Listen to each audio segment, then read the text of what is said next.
Hello and welcome back to Custom Craziness. Today we're doing the final match of round one, the 6 versus 11 matchup. Over in the 11 seed, we've got Djinni and the Jedi Order. This is a snowball and control deck. We're going to be building up a ton of future counters and using really special minion modifiers to stall the game out. They're a really fun deck. Kind of have to see them in action to see that they work. And then over in the sixth seed, we've got the Card Slingers and, oh my gosh, that text is tiny. I'll make that work as best I can. I've got the Card Slingers and the Centurions. This is kind of just a tempo-based deck. They're going to be able to pull off some really big plays using revealing cards. Like Card Slingers have a bunch of things that you can play when you reveal them, and Centurions have a surprising amount of ways to enable that. Starting off in game one, we're using our low-risk base deck, and the lower seed is going first. Let's just jump right in. All right, so Parry and Wish for Power are definitely going to be our opening move. The only question is, where are we putting them? We could put it on the Forge to start building up future counters before we see the Jedi lightsabers. That's going to be our main source of future counters. That's not a bad idea. So we'll play Parry. The Forge will give us, let's say, a draw counter. We'll use its talent to store a Wish for Power.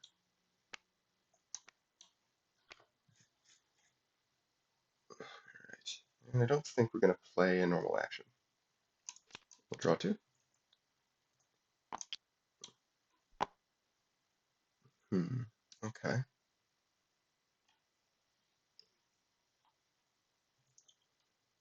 Let's see what these guys doing. Combo draw is pretty okay. Twisted Fate, yeah, I know the text is kind of tiny. It reveals a minion from our hand and use an effect based on the minion's power. If it's 0 or 2, we reveal the top 3 cards for our deck and return them to the top or bottom in any order. If it's a 3, we give a minion +2 power. If it's a 4, we draw 2 cards, and we may place a card from our hand on top of our deck. And if it's a 5 or higher, we destroy a minion or an action. So yeah, if we see more Card Slinger cards with tiny text like that, I will do my best to read them out before playing them. Starting off, I think we're going to do combo draw, just start filling our hand up, reveal 5 cards, and create 2 stacks, and the other player chooses which one they draw.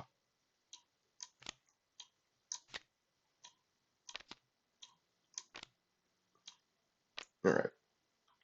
Minion modifier, high card, stacked deck, owned by any player, and smashed up. So I think what we're going to do is we're going to separate high card and stacked deck, so we're guaranteed to get a good card. We don't want to play high card right now, obviously. But I think what we can do is put these two together and put these three together.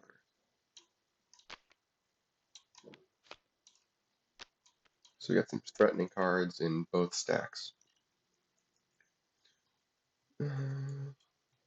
Actually, no, we're going to switch these around. So they have to decide which stack Card Slingers get. I think they're going to give them 2 instead of the 3, and the remaining stack goes back to the deck. And we have a minion play, which I believe is just going to play a recruit.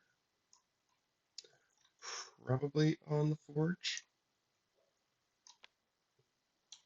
And they will, I think they'll also get a draw counter. I think that's the most useful in a vacuum, to have only one of. And we draw 2.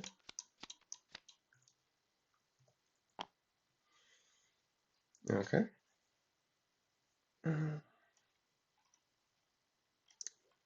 Now we've got a bit of a choice here. Dreamy Genie is not a good minion to play in this situation.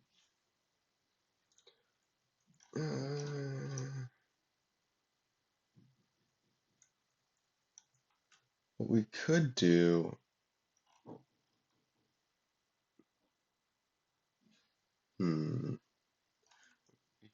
is play Wish to Win a Base on the recruit,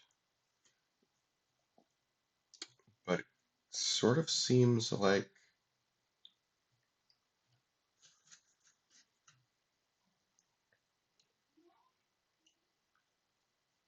Hmm.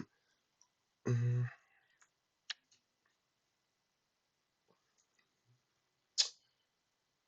We could also go for Anchor Watt that way, and that would be a good infusion of future counters for Jedi. The question is, do we think an instant drop of 7 is actually enough? Because we can play Dreamy Genie and Wish to Win a base there, but if we play Wish for Power on it, then it's not actually going to matter.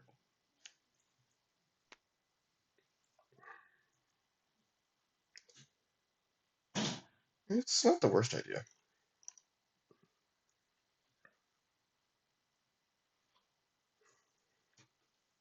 And obviously, putting Wish to Win a base on a Ninja base is really nice.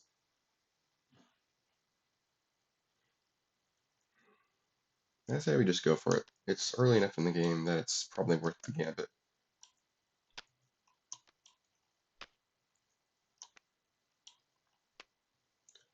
Alright, and then the only question is, do we use Perry's talent to play Wish for Power somewhere? If we do, we're playing it on the Recruit, because again, it's not going to matter for Dreamy Genie. If it's just a matter of, do we want to make progress on the Forge? I think we might want to do that. Yeah, I think we can hold off. Yeah, we'll hold off. Ooh, but, oh my. At least we have Force Meditation to draw for. Alright, now Wish to Win a base kicks in.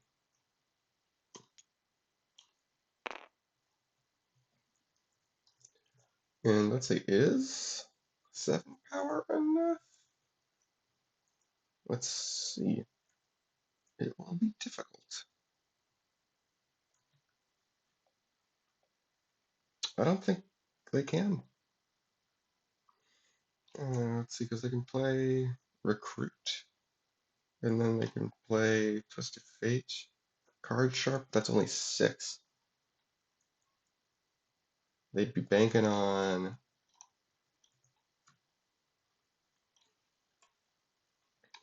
They'd be banking on another Card Sharp getting revealed. Maybe what they do is they start with Twisted Fate to reveal the Card Sharp, and then if they see some more stuff, then they can do it. Alright, so we'll do this. Reveal Card Sharp. His thing will get processed in a little bit. Reveal top 3 cards. Ooh, ace. Hey, and we got another card trip. That's nice. Alright, so return soldier to the top. And these two are going to get played, so it's not going to matter. Play card sharp number 1. Well, we'll play ace first. And ace gives us a VP. Play card sharp number 2. Well, yeah, number 2. Play card sharp number 1. And then our normal minion is Recruit, who will gain 2 power, because the card sharps have an on-play and a special.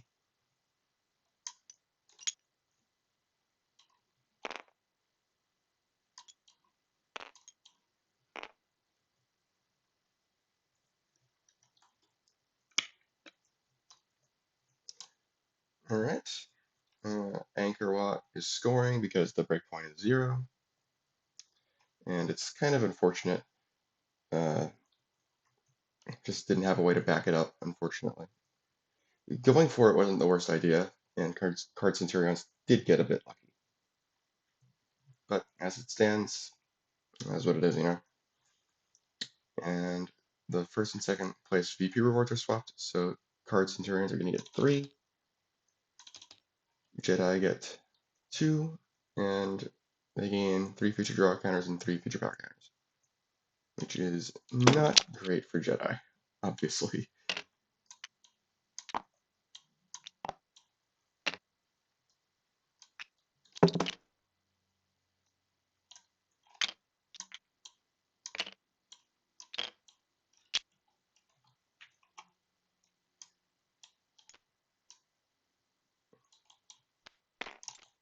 There we go.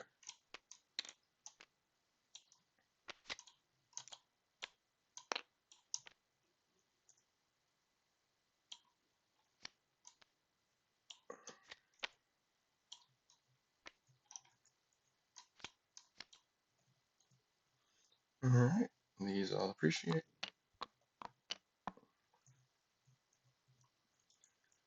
We definitely have to start with Force Meditation.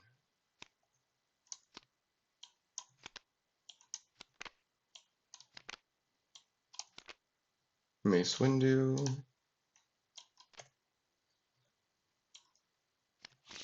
And we gain a future draw counter.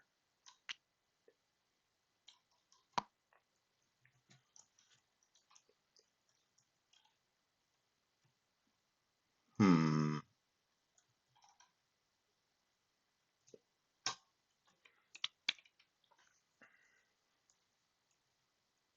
So this is obviously bad. We kind of don't want to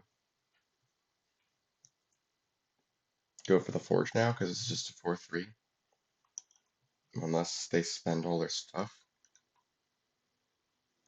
Might even be worse than that, who knows. We can play Mace Windu on Moonlight Clearing.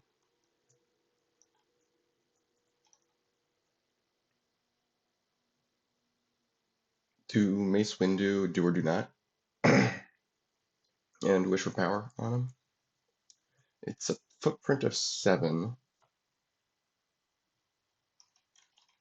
Hmm. It's a footprint of 7. They need to add 9 though. That, considering they just did a burst of 8, that seems a little bit hard. But we also know that they have at least one soldier, and soldier's kind of the key to Centurion's bursts.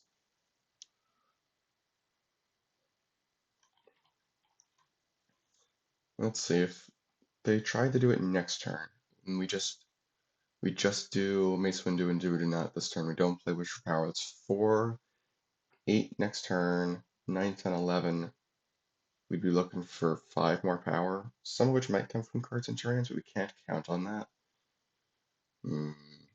Whereas if we do, it's 4, 7, 11 next turn, and then Wish for Power again would be 14. Yeah, and then any minion from then would do it.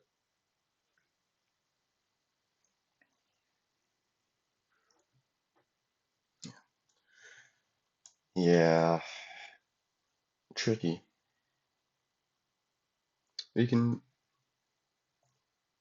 force push the recruit onto Moonlit Clearing. That's kind of nice.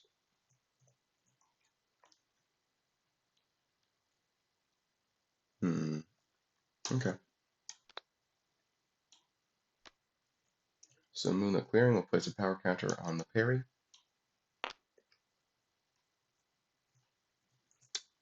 Oh, that's right. We played Force Meditation. We don't have another action. Oh, okay.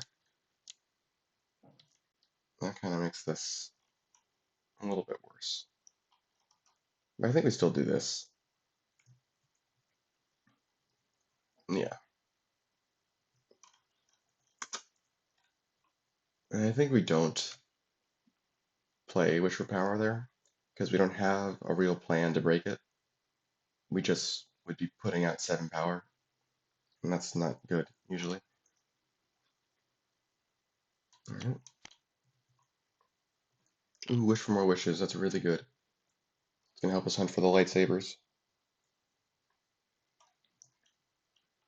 Okay, so these guys have some options now. I definitely want to put a minion on the forge to get a reshuffle counter and get back Ace for free, basically.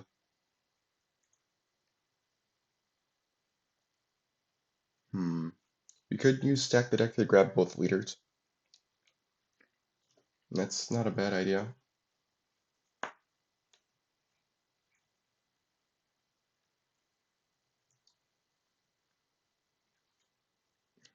Hmm.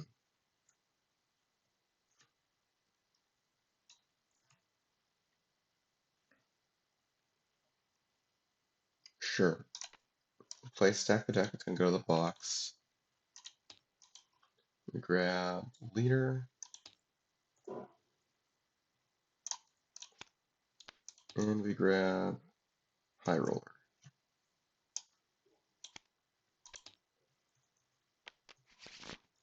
And place them on top.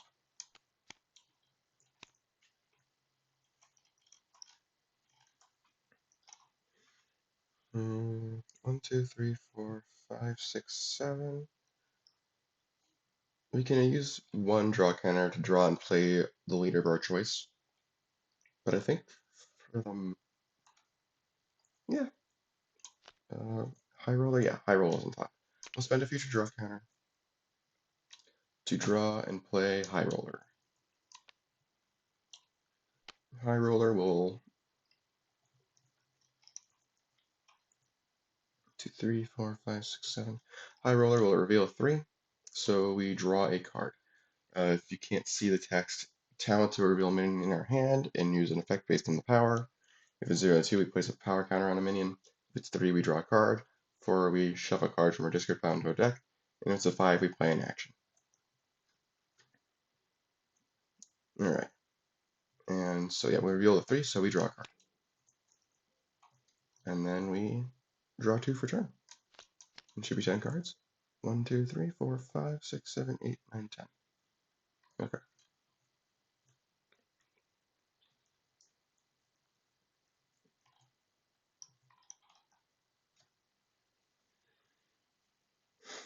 Hmm.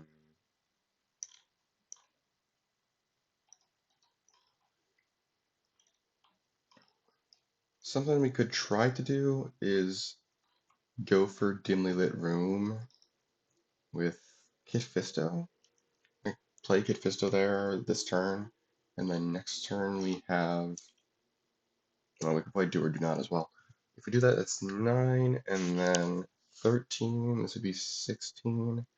If we play Wish for Power this turn, that's again a footprint of 7, which is not great. Um, yeah, I really don't like that. Well, yeah, I don't like that when we can't play Wish for More Time in the same turn. But eventually, you have to start actually going for things.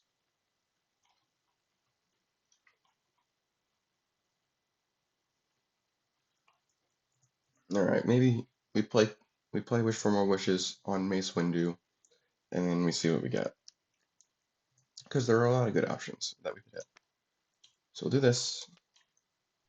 Use its talent and reveal 2 actions from our deck, which can play on minions. And let's just set these off somewhere. Wish for Wealth. No. Wish for Fame. Do we want this or do we want this?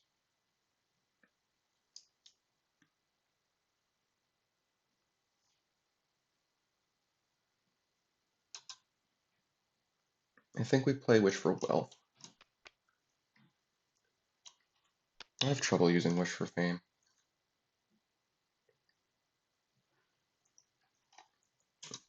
But Wish for Wealth is a bit more obviously good.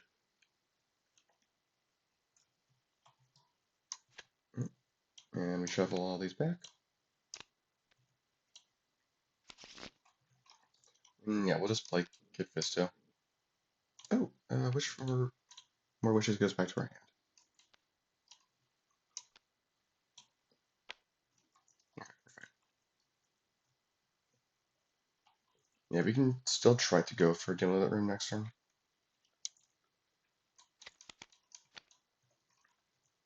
Ooh, that'll help. That'll help a lot.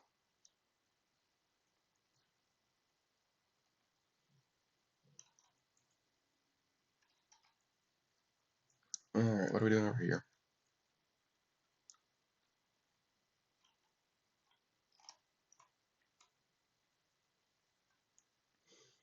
Hmm.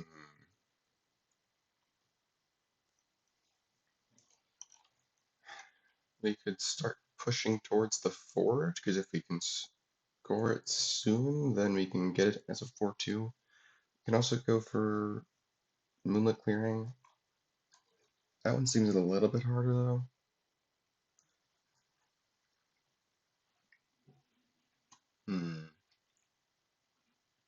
If we play Soldier into card counter, that's 6 power. We need 12. So that'd be halfway there. Let's see, minion modifier moving over.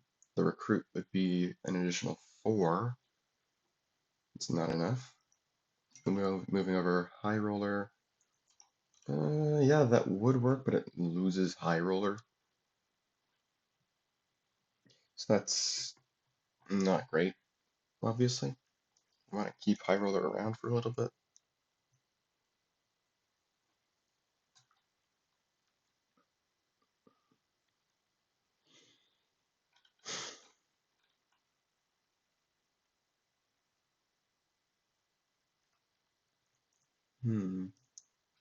We do start want to place. We do want to start playing Centurion cards for the purpose of faction balance, which wants even numbers of or balanced numbers of cards in each faction in our hand. Let's see what's smashed up. Be pulling anything useful right now? No, no, no. Well, yeah, probably not. And over here, no, no, no, no, no. You know what? I think smashed up is an argument for being okay with using high roller.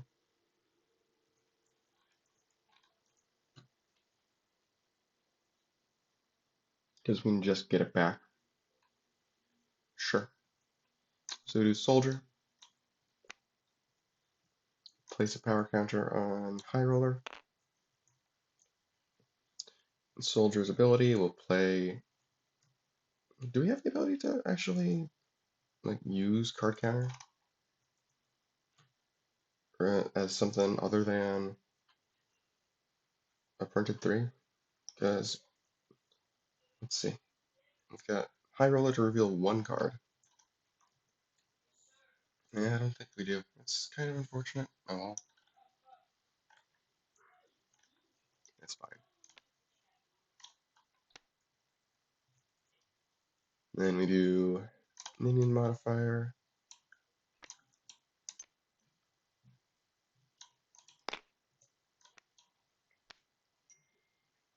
Hmm. You know what?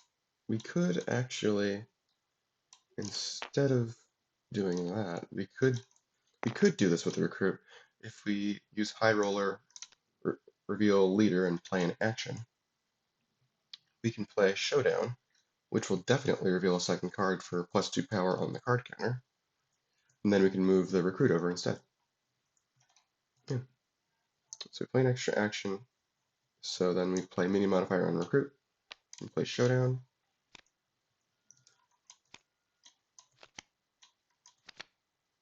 Soldier, Obi-Wan Kenobi. I hate this card. Alright, shuffle all the cards back.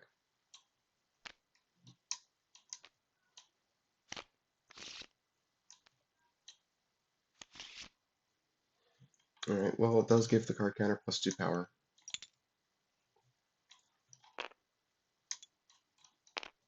And we can move the recruit over. And its ability gives it +2. And I know we didn't need the power counter, but I'm wary of putting more power on high roller. We can at least try to keep him out for a little bit longer. And getting rid of Mace Windu with Wish for Wealth is definitely good. Okay, nothing these guys can do, nothing they need to do. 3, 1. I think that they're going to do Big Fat Loot now. Each player draws cards equal to their printed VP reward. 1, 2, 3, and 1. I think that was a good trade.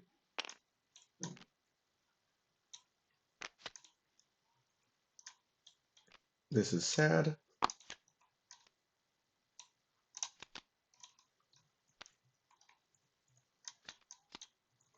One, two, three, four, five, six, seven, eight, nine, 10. Perfect. Yes, there we go. There it is. So let's start organizing this. Yes, we still want to be playing Centurion cards.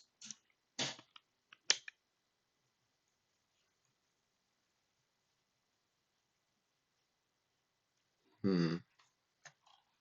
This is obviously not great.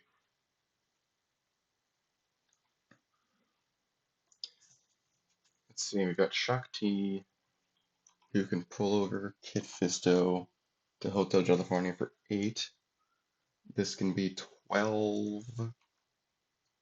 This can be, well, we'd prefer to play Defenders of the Galaxy, and that would be 4, 8, 12, 15 for Wish for Power.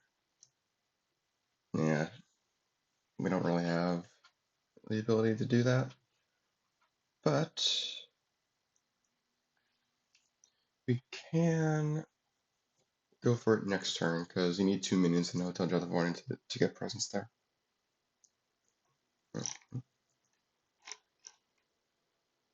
Alright,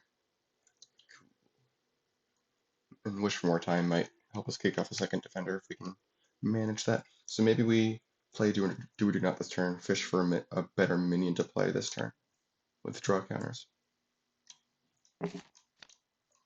Like that. Yes.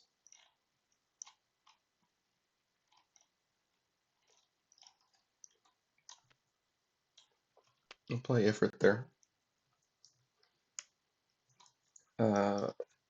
Unfortunately, I don't. We could play Wish for Power on it. And that would be a footprint of 8, 9 if we use Ifrit's talent. That would be kind of risky.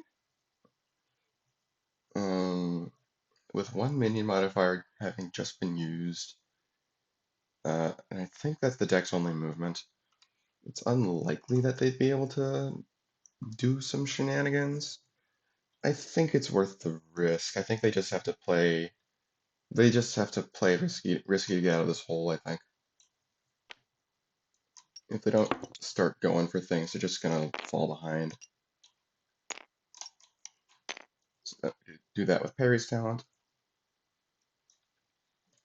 and then we'll do Ifrit, place a power counter on it, and we don't have any other actions on our minions. And then we'll play Do or Do Not. I want to organize this. I think like this should be okay.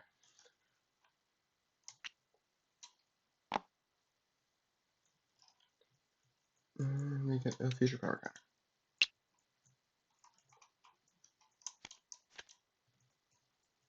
counter. Ah, finally a lightsaber. Okay. This appreciates 2, 3, 4, 5, 6, 7, 8, 9, 10. Can they go for Hotel California? If not, they can at least play leader. Well,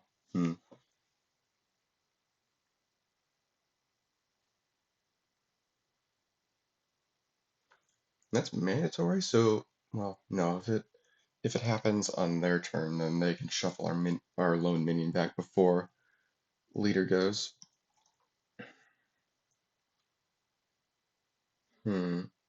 Getting presence there is actually going to be a little bit annoying because we need 2 minions there.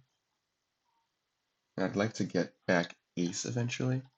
Well, we can do that by revealing Elite with High Roller. We don't need a reshuffle counter for that. Yeah, we'll start with that. Elite will get revealed, and then we shuffle back Ace.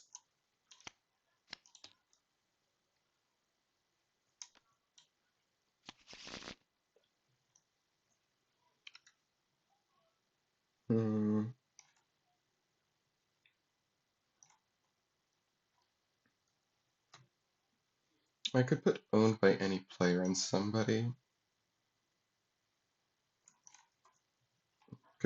put owned by any player on high roller, perhaps.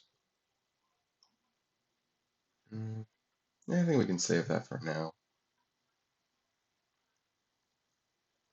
I think for now we just play elite, get a reshuffle counter, and then action. Well,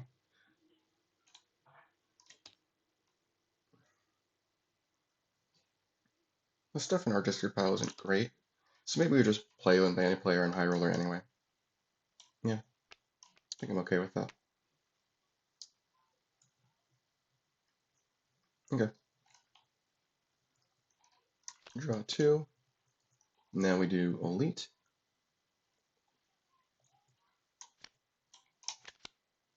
Draw them. Alright.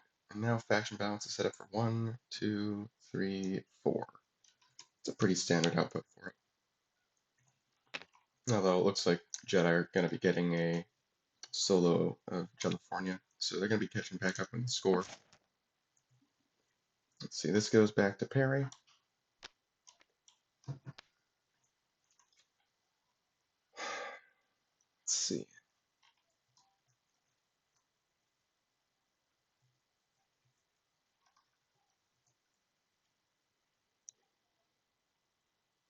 Hmm.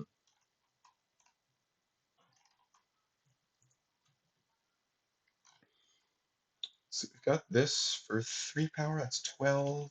Shakti, oh yeah, that does it really simply. Shakti moves over Kit Fisto. Didn't even need to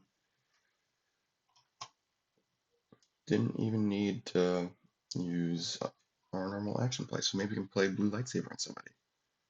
Yeah.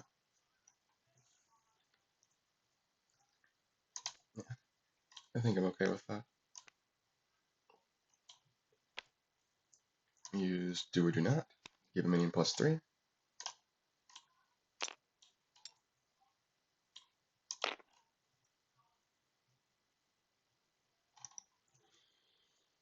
And we can save Wish for power. That was our minion play. We're gonna play the blue lightsaber, I think. Talent to gain a future draw counter. I'm gonna put these like this, I think. There we go. Yeah, is there room for them down here? Yeah, looks like it. How about we show? Oh, nice. Okay. So there's gonna be room for those down here, so we can put stasis stuff over here. There we go. Okay, yeah. Played minion, played an action. Don't really. I guess we could use it for its talent. Put a counter on Perry.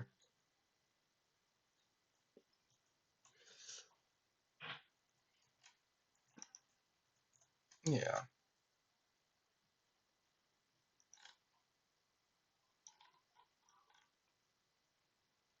I like that. Okay. California is gonna score. Shuffle a random minion here. And so let's shuffle it up. Shakti goes back. That's, I think, the best hit.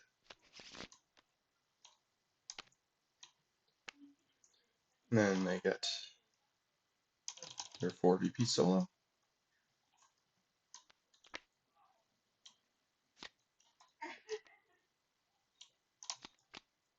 Ooh. That could swing things quite a bit. Okay, and this appreciates. Ooh. Wish for invincibility. That's good.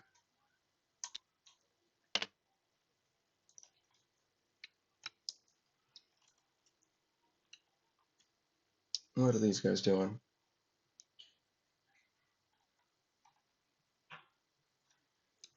If they want the faction balance, now would be the time to score the Forge to get the lightsaber out. Because they don't have any other minions there, or on the board in general.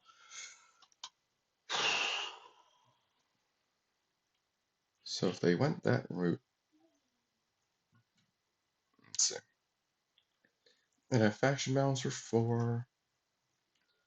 They have anchor watt power counters. We got to keep that in mind too.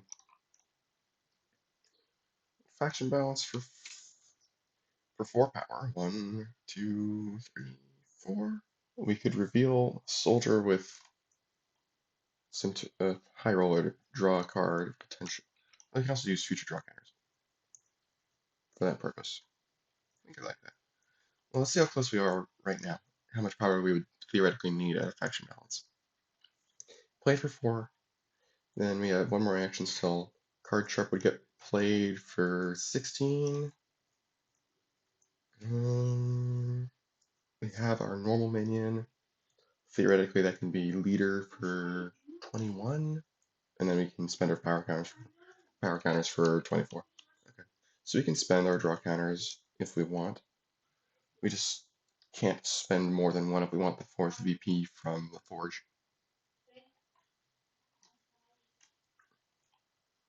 Yeah, we can spend 1 to see if we can save a future power counter. Alright, sorry, the bags are over here this match. High card, good. Ooh, that makes this even better.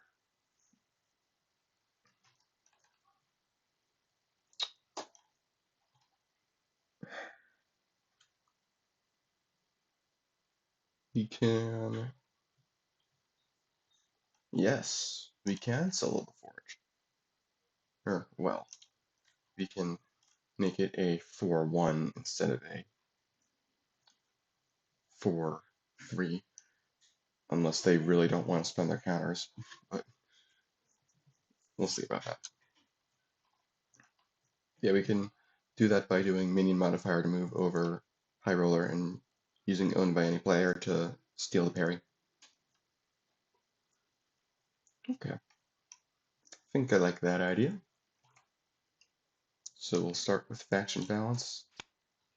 1, 2, 3, 4, 5 pairs of cards. Put all that on high roller. Card Sharp gets play. How much do we need?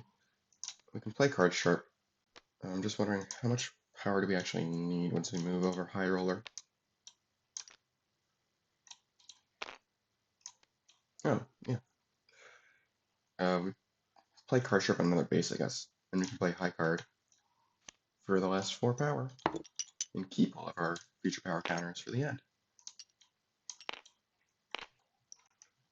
Play Card Sharp somewhere else.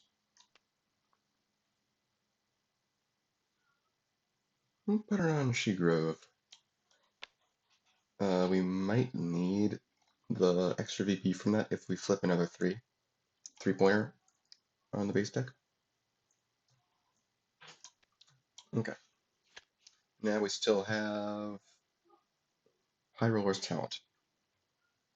1, 2, 3, 4, 5, 6, 7, 8, 9. We don't need a lot of these. We can shuffle back faction balance, I guess. Yeah, shuffle back faction balance with elite.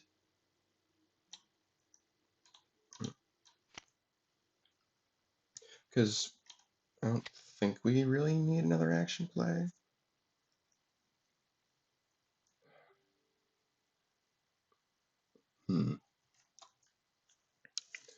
If we hadn't drawn the card from Card Sharp yet, I don't think. I don't think so anyway. So if we really want to, we can play an action, play Rules Expert Timing to draw more cards with playing the Card Sharp. Which might be an argument for putting it on Dimly Lit Room instead. Oh, you know what? Yeah, we've got Ace. We don't need to go for She-Grove.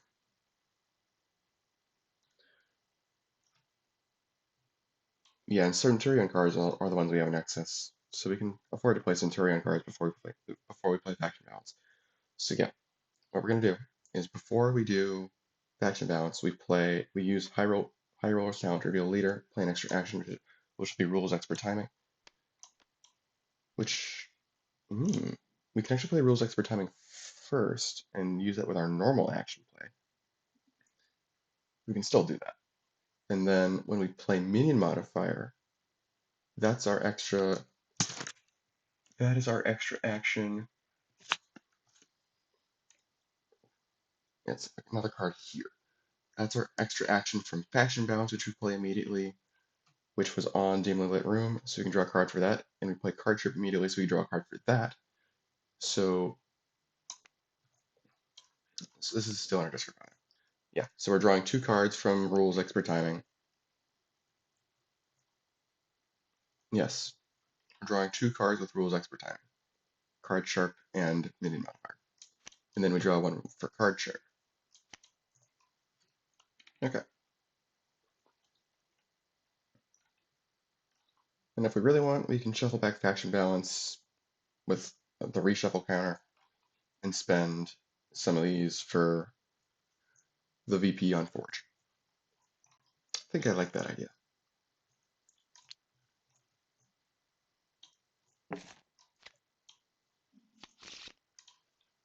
Okay.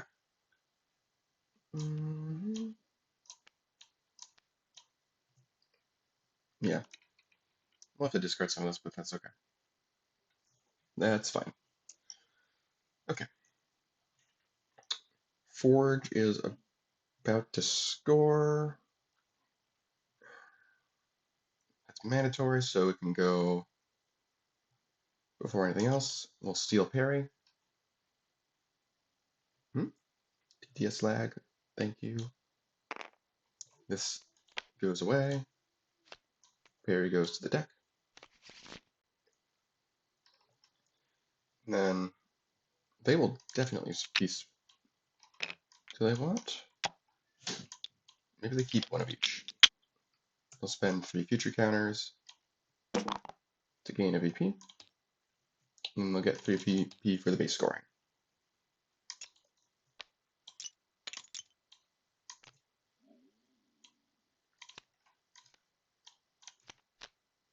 Nice crown. Okay. So they might not need the bonus VP from Ace a second time. We'll see. Oh, there it is. 1, 2, 3, 4, 5, 6, 7, 8, 9, 10, 11, 12, 13. We have ante to get Ace out for free. I don't think we need Smashed Up. I think we'll survive without it. Something tells me we don't need both soldiers. And then we probably don't need both gamblers either. No, we can get rid of the soft hand. 1, 2, 3, 4, 5, 6, 7, 8, 9, 10. Okay. These guys are really mad. Yeah, this game is probably sunk. They're going to be working overtime to try and prevent a steamroll.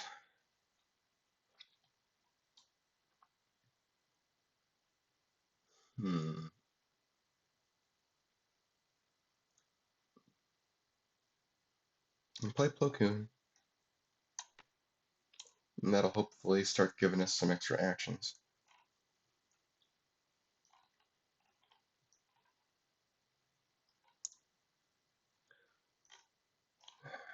Or some extra future counters, excuse me.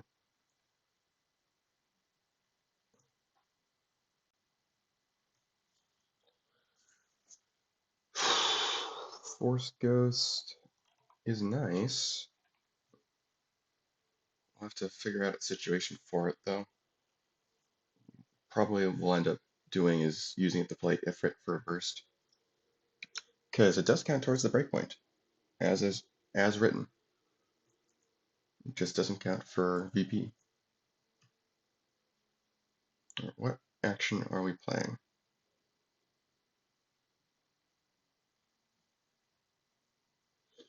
We could do wish for. We could do wish more wishes to get 2 actions played. Yeah, we can do that. Wish for more wishes. Plo Koon reacts to gain. Doesn't matter because we kind of get both. Then we'll do wish for more wishes talent.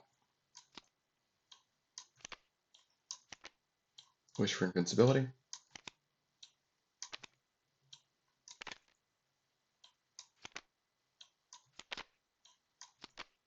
Wish for fame. Well, I guess we're doing wish for fame, because we don't really want to do invincibility.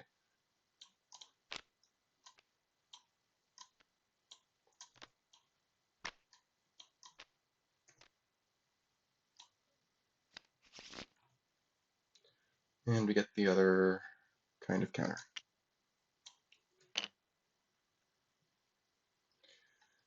Alright. That was minion in action. Oh good, we got Chuck T back. Alright. Let's see. What are they doing?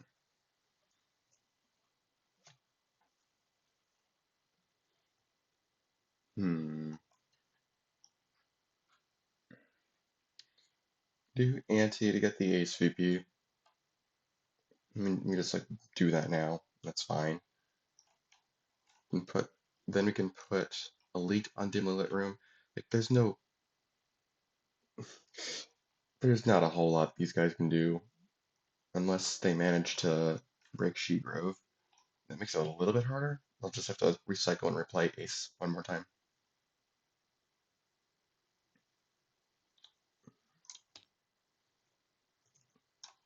We've only seen one copy of Smashed Up, so we can use that to get back the second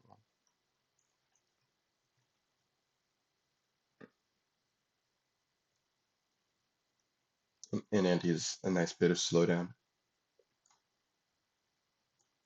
You can also just play Gambler, so we can do a bunch of stuff.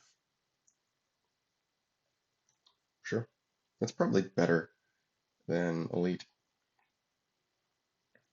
And it's a free activation for card counter, for instance. Do this.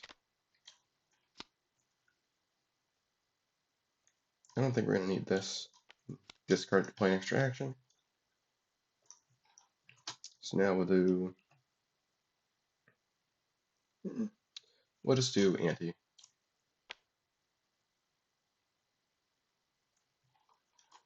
Reveal ace, recruit, soft hand.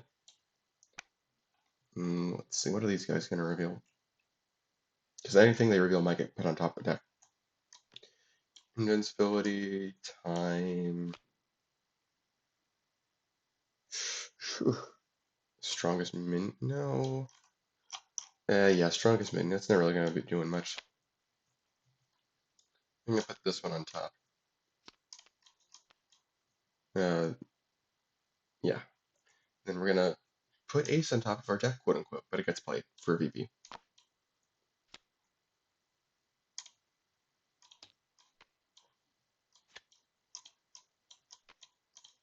Then we play soft hand with our extra action. And whatever the leftmost card is what gets revealed. Yeah. Do we want to draw 2 cards? Do we want to play Gambler?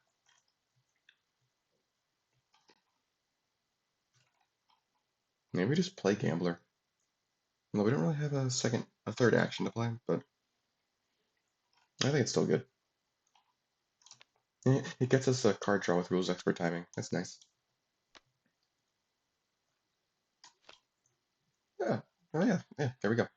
Base modifier. We can play that with Gambler if need be. Use Gambler's talent. We're not going to need recruit. We've already got a recruit. Oh, can we just like break the base this turn maybe with choices? Spend our future draw counter to draw that.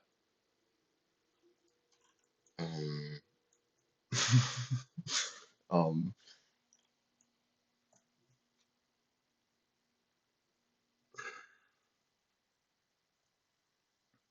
yeah, we totally can.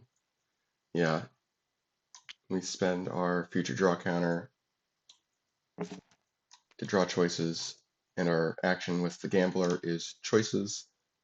We'll play a minion at power 3 or less, which will be Soldier, who will play the card counter, who definitely has +2 power, because we have definitely revealed 2 or more cards from our deck.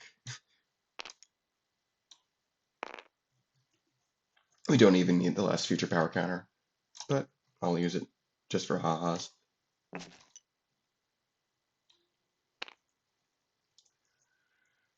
Dim room scores, 3VP, they'll play a card. Wow, it's smashed up. I'm not gonna bother. Okay, that's game one. I think this is a good demonstration of just how ridiculous Card Centurions can be. Uh, Jedi had some stuff that kind of just backfired. They didn't see the lightsabers either. If they see the lightsabers early, they can be a lot better than what you saw here. But maybe they can do that in game two. We'll have to see. See you there. And it's time for game number two. We're using our medium risk base deck, and Jedi going first again since they lost the last game. Let's jump right in. This is a much, much better opening hand. Two of the lightsabers and Obi-Wan Kenobi, who will grab the third. The only question is, where the heck do we play this? Probably winners or doubt. So we're gonna do you to grab purple lightsaber, and then we'll play, I think, the green lightsaber on him with our normal action. And then we can use both the talents to gain some future counters.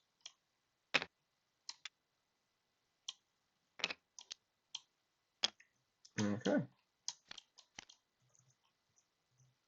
And use appreciate. And I think, ooh, let's stack the deck again in our opening hand this time. I think we just use this to grab both leaders again.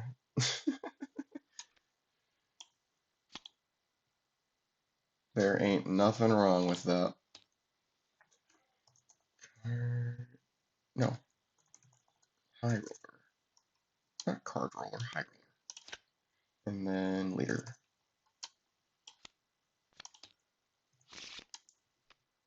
Doesn't matter what order we put them in this time. And I think we're going to play an elite on Winter's Redoubt, because we're going to want to break this soon, even if...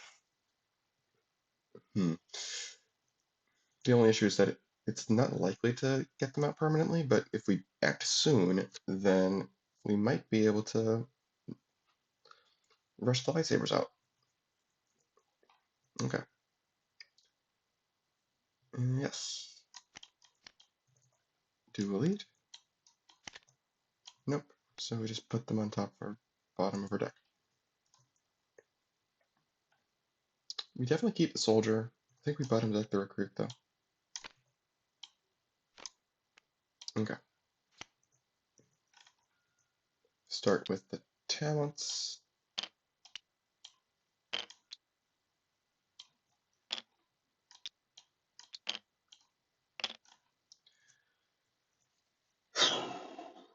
This is a little bit risky, but we should play a minion on the base so they can at least transfer away if the base does get broken.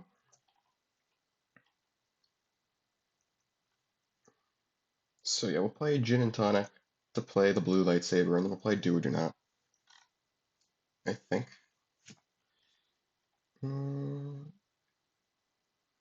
Because worst case scenario, this just gives us two future power counters, which is obviously less output in total, but it's actually not bad.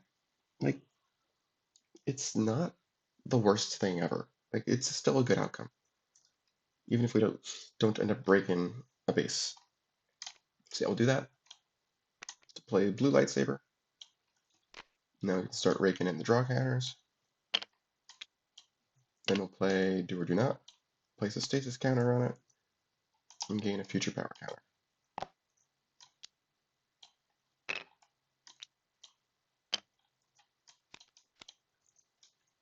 Okay. And Dreamy Genie will help with rescuing lightsabers if it does come to needing to do that. Needing to transfer them to a minion who's not a power 4. Alright. What are these guys doing?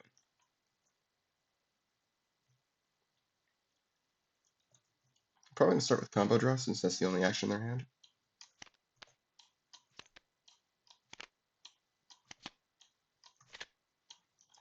Minion modifier, recruit, twisted fate, card counter, soldier.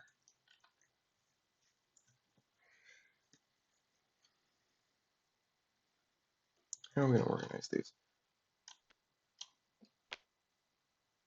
We'll put these three and these two. Two decent cards, three okay cards. And the idea is that we want them to give us, well, we'd be okay with either stack. That's the idea here. What are they going to do? These appreciate it. Which stack is better? I think they give them the smaller stack.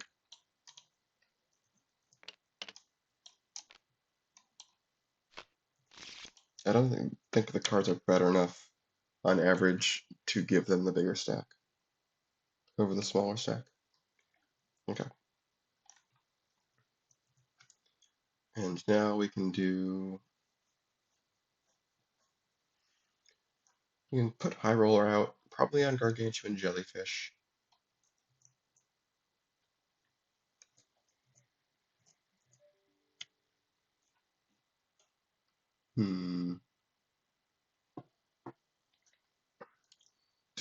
Do High Roller, then we can use it to play Card Sharp.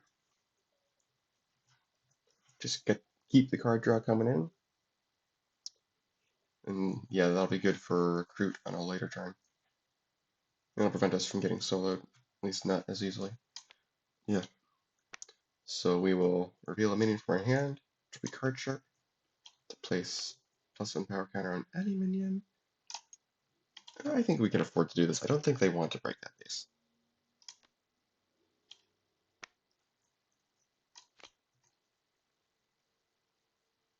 Nah, we're not going to place a card from our hand on top for it. And then, yeah, that's it. That was minion action. We used all our talents. We do Elite. Okay, we draw both those. Cool. This comes off. Let's see, can we break Gargantuan Jellyfish, perhaps? We can start with all of our lightsabers.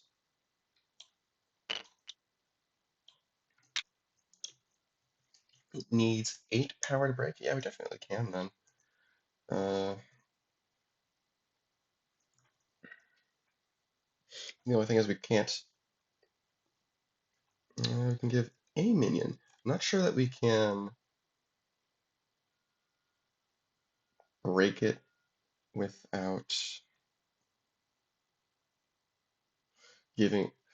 We can't use the winner's ability very well unless we manage to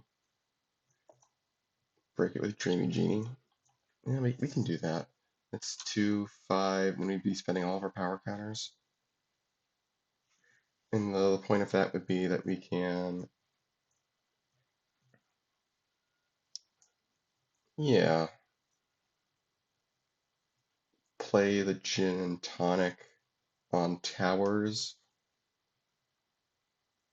so that there's still a safety net for the lightsabers. And we can stick Wish for Invincibility on somebody to make it a little bit harder to score Winters. Yeah, I'm okay with that. And we can use Dreamy Genie to get an extra future counter of whatever kind we want by just replaying the lightsaber. Yeah.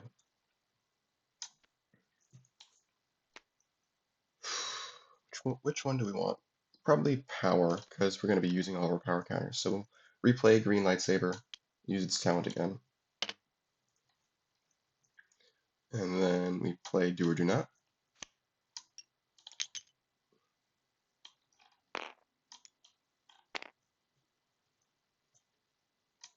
We use these.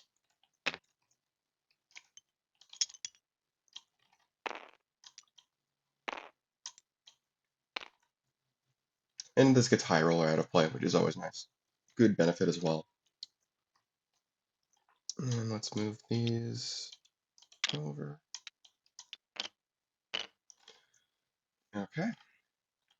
Gargantuan Jellyfish is scoring. I don't think they've got anything they can do. No. So 2 and 3. I'll play Gin and Tonic to play Wish for Invincibility on the Elite. And that's it. Mm.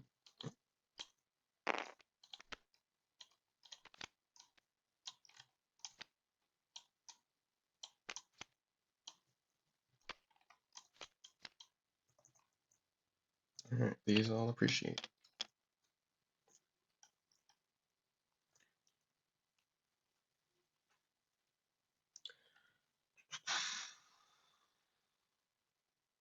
Did they even? No, they didn't even play in action. Hold on, did they? No, they didn't, did they?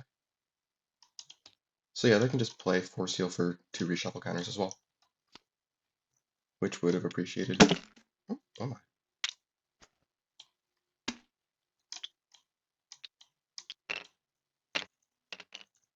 Okay, now we're good.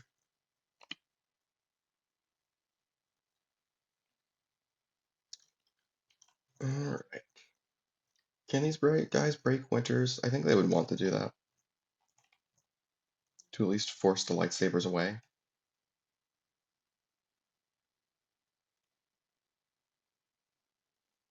Hmm.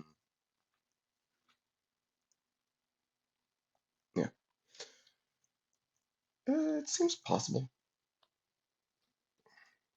Harder without High Roller, obviously, but still possible. Let's see. This recruit would be 5. This would be 9. We need 11.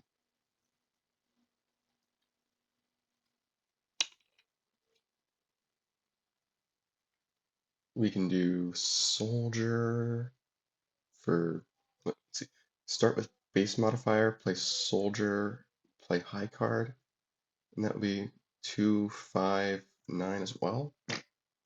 Same output. Hmm.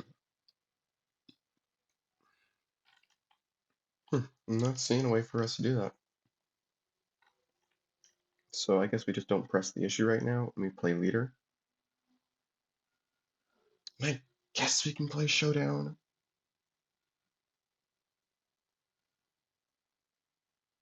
Yeah.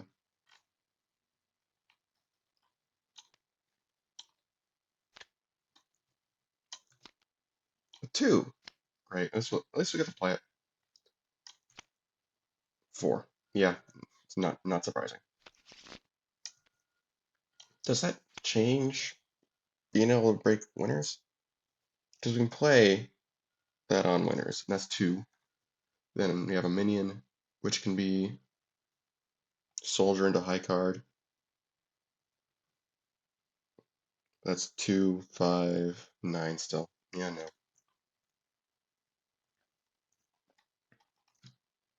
I guess we'll just put that on Fiesta. Because, no, we can put that in Winters. Because in all likelihood, they don't have any 4s, especially since we just shuffled 1 into their deck. So I think we can still afford to press the issue on Winters.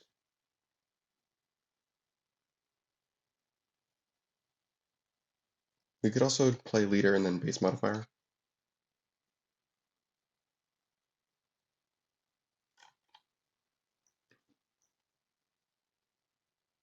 Hmm. Well, next turn we have soldier into. We have the same thing. So if we play card sharp there now, we have a guarantee of 9 power to break it next turn. Okay.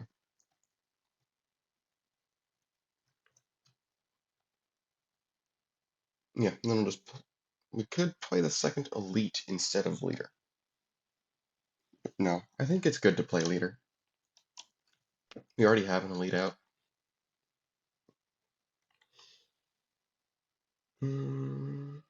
Yeah, it's not like this is bad on Fiesta Mexicana. Okay, we'll leave it here.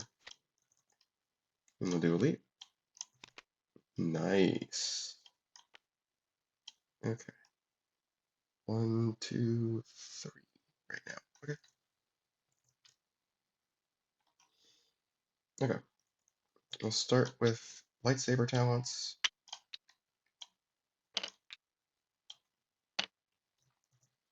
We definitely want to be using our draw counters right now to try and draw 4. Ah, Mace Windu came back. I'm pretty sure I shuffled the deck. Now, if we didn't, then oh well. Okay. Play Mace Windu, for sure. Now the lightsabers can escape.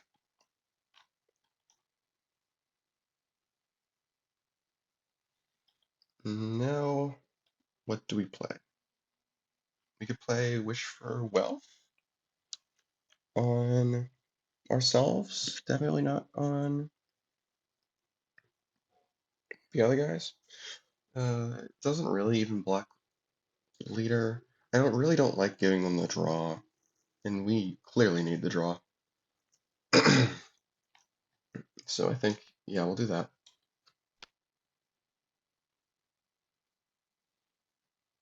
Yeah. And all these reshuffle counters are going to be good for spending with stuff like Mace Windu.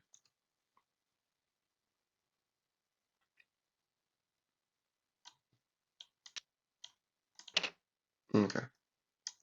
We'll just leave it here. Cool.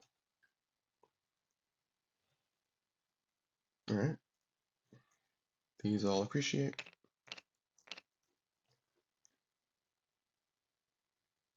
But yeah, now we have any variety of ways to break winters.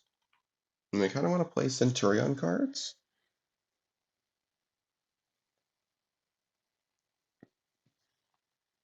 We don't really want to play Card Slinger cards for faction balance. We want to be collecting more Card Slinger cards right now so we can maximize faction balance.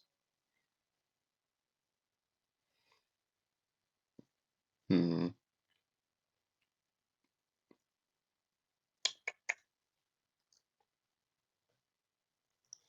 Not seeing a way we can break this with just Centurion cards, though.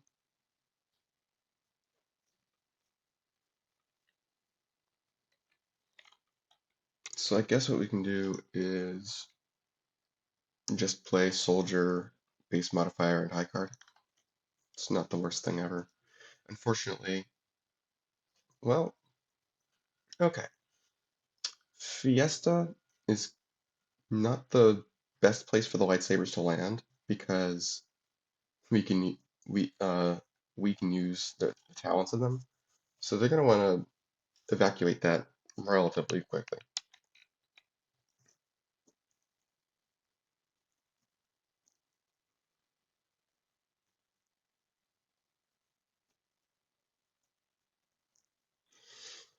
Yeah, I think it's still good to do this.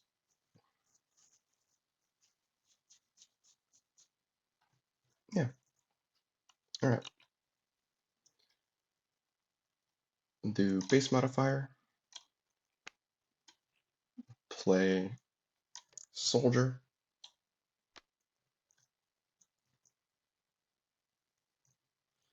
to get +2 from base modifier.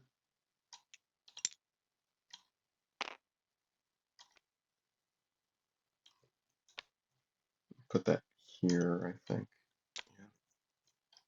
Then we'll play high card for another 4.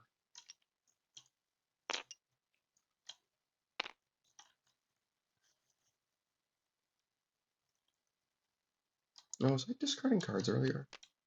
No, definitely not. Yeah, nobody discarded anything for Winter's Redoubt's ability. Okay. Winter's Redoubt is about to score, so now we can do leader, soldier, or gambler. If we do soldier, can we break Towers of Eternia?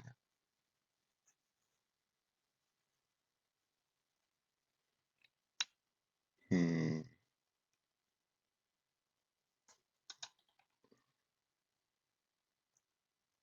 I'm not sure. It seems unwise to put the soldier on Fiesta.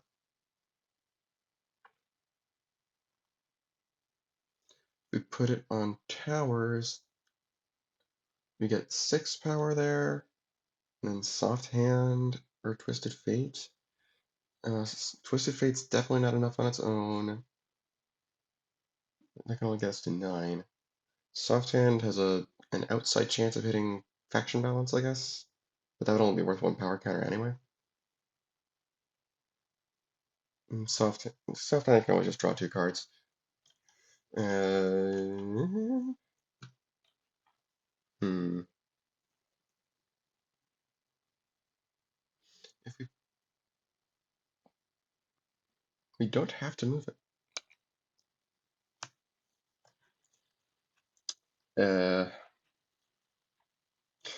I am wary of putting Soldier on Fiesta because it makes it more likely for them to be able to break it. But with such a small hand, we might be able to just break it in our turn. So I think we'll be okay. Okay, and then these go to the deck.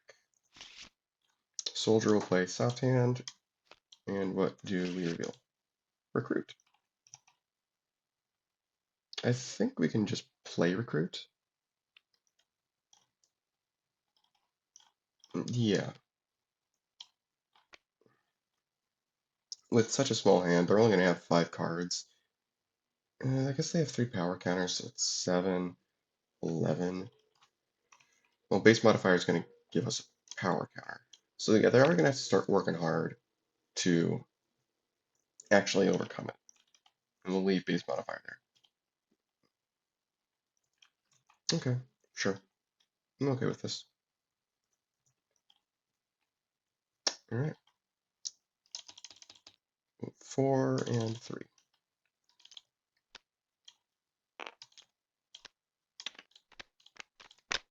That goes here. This goes here.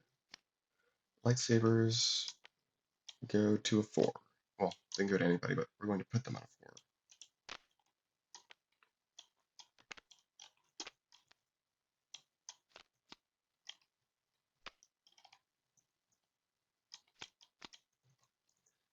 4. Hmm. Not drawing Card Slinger cards. Okay.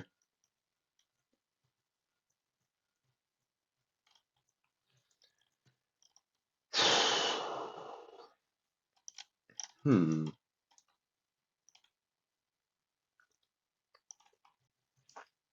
We have a 4 in our discard pile. It's not a great 4 at this point, though. It's just a blank 4. So going for towers isn't great right now.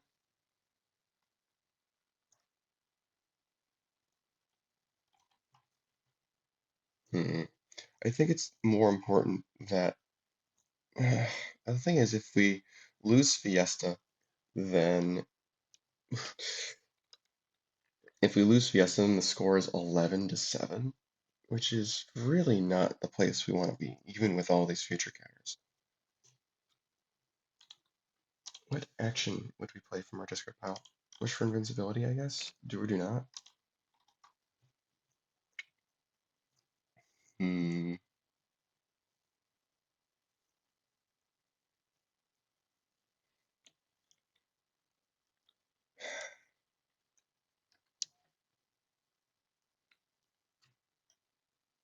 Oh, we do have to draw with Wish for Wealth.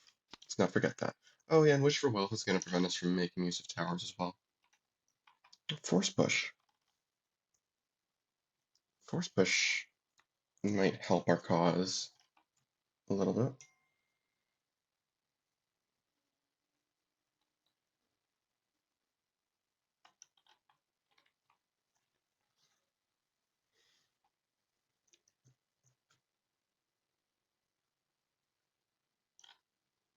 Maybe now we put Dreamy Genie on one of their minions to prevent them from going ham. Now we've gotten a little bit of use out of it. Kind of want to play Kit Fisto somewhere else to make sure that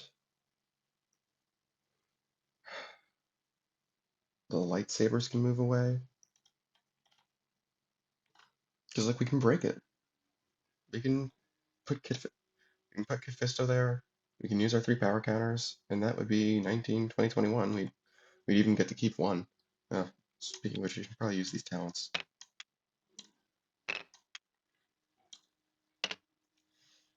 And we can put wish for more time on somebody. Yeah, we can put wish for more time on somebody. On leader, I guess. Well, maybe on recruit instead, because that would, well, no.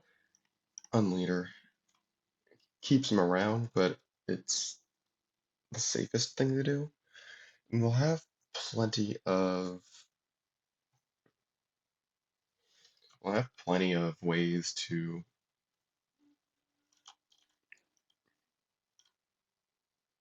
use these future counters coming up.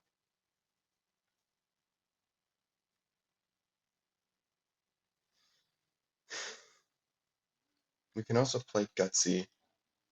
Kit Fisto would be 8, 9. Yeah, we'd be starting at 10 to 11. Then Wish for More Time.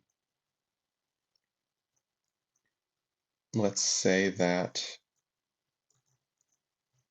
goes on Recruit. That makes the power 10 to 9. Leader would trigger, but we have Kit Fisto. Base modifier makes this annoying though. So maybe we do just do Leader. Trap base modifier at least. The lightsabers would still go to Gin and Tonics. There's a chance that we'd get one more use out of them, but even if we don't, I think we might be okay with this for the rest of the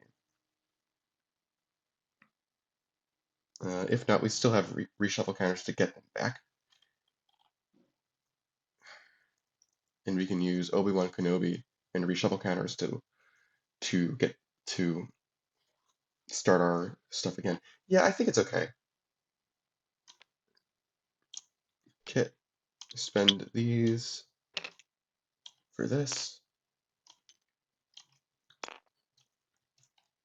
We play Wish for More Time on Leader. Yeah. It's unfortunate we didn't get any use out of Mace Window, but we've been playing exclusively mini modifiers, and obviously Mace Window prefers standard actions. Okay, let's move these over. For the base scores, this is mandatory, so it can go before Leader, who is normally also mandatory. Also mandatory, destroy this, place 2 stasis counters on Leader. And then they can't do anything. And it prevents them from getting any future counters from Fiesta. The lightsabers can still go, because Mace Window is at least a 4.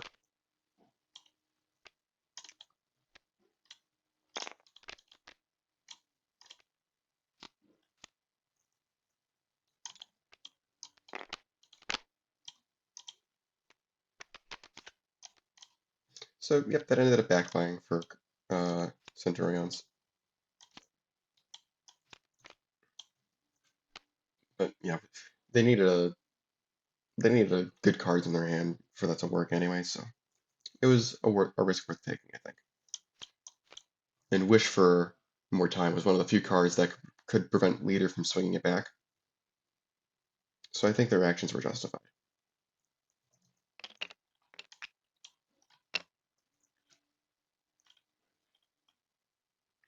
Well, let's see. Now I would definitely like to get rid of towers in order to A, get High Roller back, and B, deny it from them.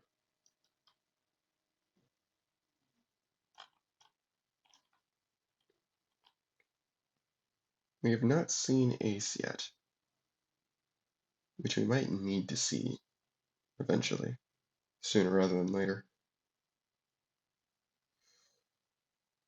Can we add 7 power there?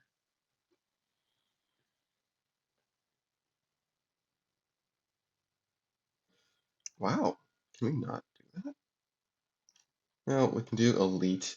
Yeah, we can do Elite Twisted Fate.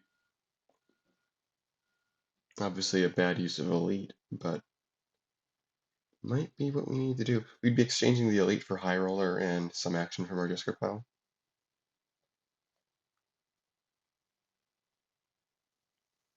Yeah, that's probably the best course of action.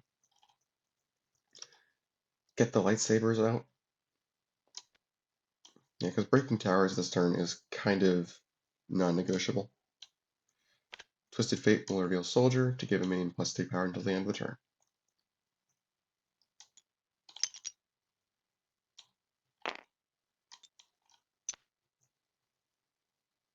Yep. Towers is going to break. No specials are relevant. No VP is awarded, but these guys get to play a minion and action from their discard pile. Oh, forgot leader loses stasis cannon. So yeah, they're definitely playing High Roller. I think we're gonna put that on Nightmare Avenue. And then they have an action.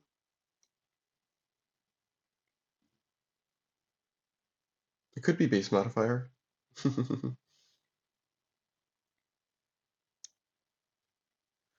With this board, they're only halfway through the deck. I think it's unlikely that they'll be able to play Ace 2 times for the win if they only score Nightmare Avenue. So I think we just do base modifier. I think we're gonna have to break 2 bases anyway. That does mean we can play base modifier first, so that we can trigger for High Roller, give him a power counter, and we'll move it to Cooler Ice Castle. Because, yeah, we'll have other stuff we want to spread out. Like, later. Next turn. Yeah, okay. These all go away now.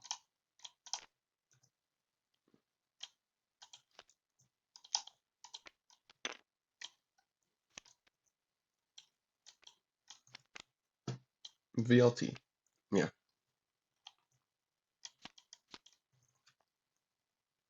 Yeah, big fat loot's good to see. Alright. Now what? We've got reshuffle counters.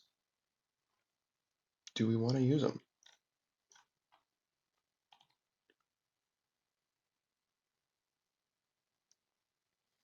With Wish for More Wishes, it's not a bad idea.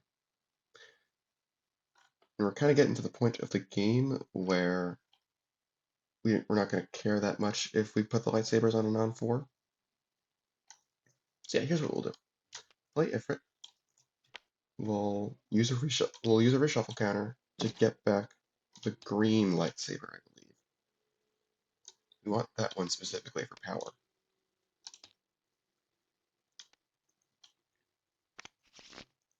Then we'll play Wish for More Wishes.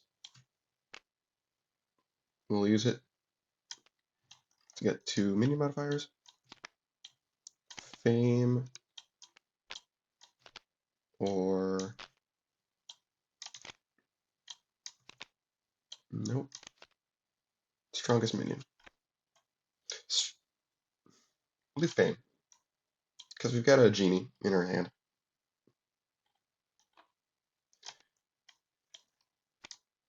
And then we'll do Very Large Telescope.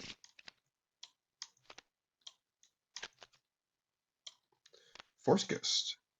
Force Ghost is good. Keep that one. Keep Wish for Power. All these are good. What are we playing next turn?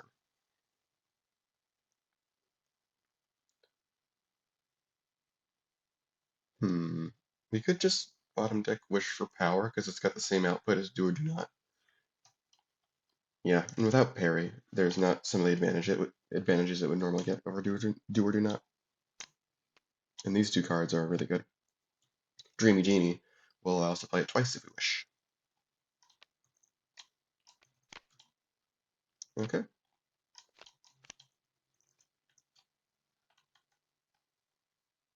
And yes, and that will allow us to get Obi-Wan back, guaranteed. And it'll also get 2 minis back from discard pile. So that'd be Obi-Wan and I guess Mace Windu. Yeah. Yeah, they're doing okay.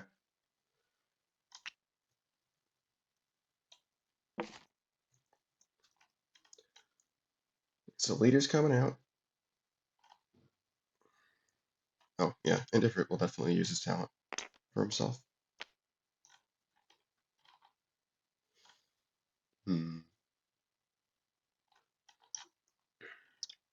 Leader's definitely coming out on Cooler Ice Castle. Can we break Cooler Ice Castle if we give him +2? Transfer this over to Nightmare Avenue. One way or another we're doing this, it's just a question of whether we can break it. Let's see. We could have... Faction Balance is not having a good time this game. We could do Soldier into Soft Hand. We could... Let's see, that would be... How much power? That'd be 10. It's unfortunate that we don't have any card sharps. How many card sharps have we used? 2. So there's still 2 left. We can do Soldier into Soft Hand, and most of the things that can play are good. There'll be at least 10 power. If we can still just draw 2 cards with it. Yeah.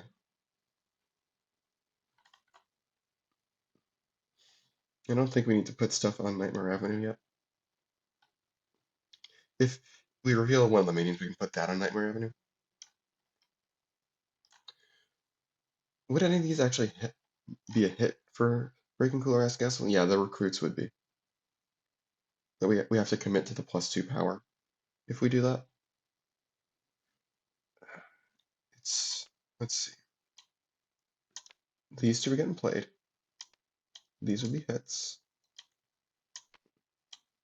And I guess Minion Modifier would be a hit if we really want to break Ice Castle. And then these 3 are misses. It's greater than a 50% chance. Sure, we'll go for it. Soldier to play Soft Hand. And what do we get? Miss. Well, is there a card that we haven't played Ace yet, right? No. I think we just draw 2 with Soft Hand. Oh, I did forget that we have an extra action. That does give us an extra action.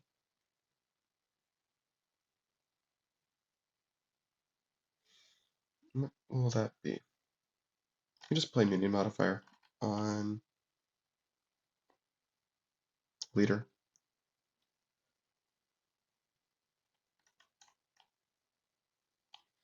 Yeah. Yeah. We'll play Minion Modifier on Leader.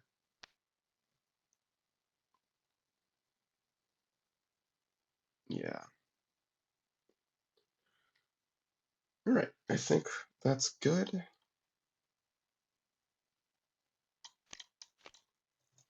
There's Ace. That's good. And a card sharp. Also good. Oh, I forgot to use High Roller, didn't I? And we'll say we used him for a power counter.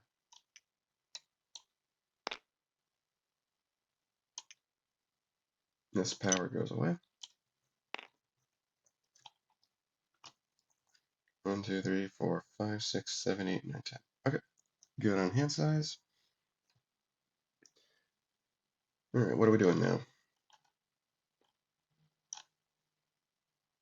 Do we maybe go for Cooler Ice Castle? Or do we go for VLT? Maybe we start... Well, no, for saying we want to do Force Ghost for Obi-Wan somewhere, and that means we shouldn't use VLT yet.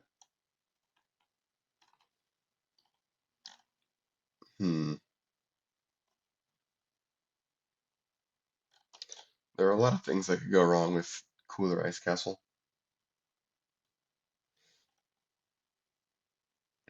Hmm.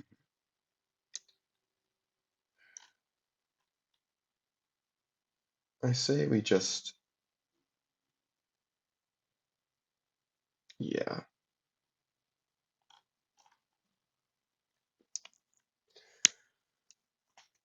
What we could do is do our double Force Ghost thing. And one of them, yeah, we have Wish for Fame to move if we want. One of them goes on Nightmare, the other goes on Very Large Telescope. Yeah.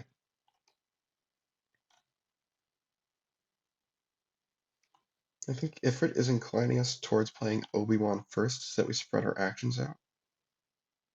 If we do Obi-Wan second, we have a lightsaber and Force Ghost on him. Yeah, it's just a matter of how we want to distribute things.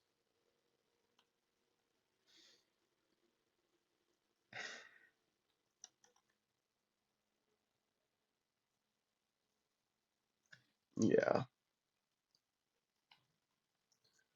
Play Force Ghost, play Obi-Wan, and it's just a matter of where we put him.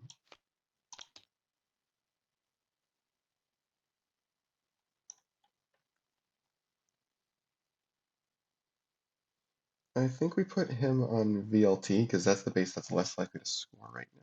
Oh, no, that doesn't matter as much because we'll have 2 4s out to transfer it away from either place. Yeah, we have a legitimate shot at winning.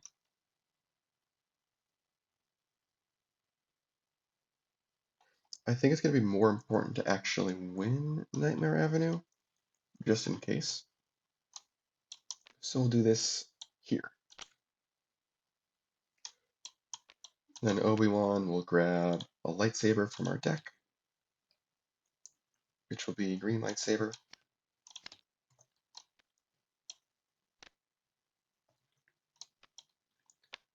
Then we'll start getting more power counters.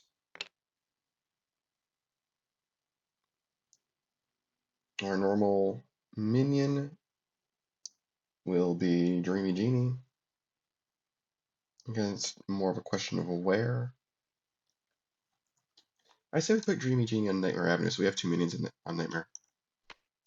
It puts it at 12 power, though.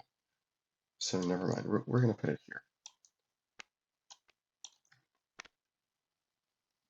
It returns Force Ghost to our hand, and we just play it again. It doesn't say to play it on any particular minion, which is nice. Force Ghost, play Mace Windu.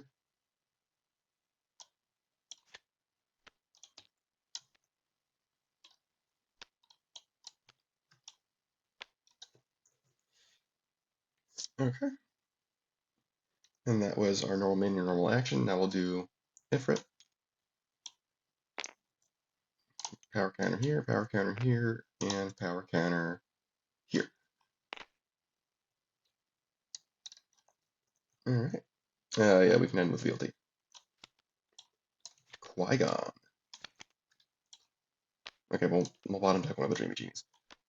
We can play Wish for... We can play one of them with Wish for Fame. Potentially playing another minion from our discard pile. Oh, no, that's not what I want to do. Who would that potentially be? Kit or Gin Tonic? Depends. Yeah, we'll see. This appreciates. Let's see. What are we doing over here? If we give them Nightmare Avenue, that's a very good way to lose the game instantly. We just go for Cooler Ice Castle. And we've got Ace. So if we happen to hit a 4-pointer and we break it, that's game.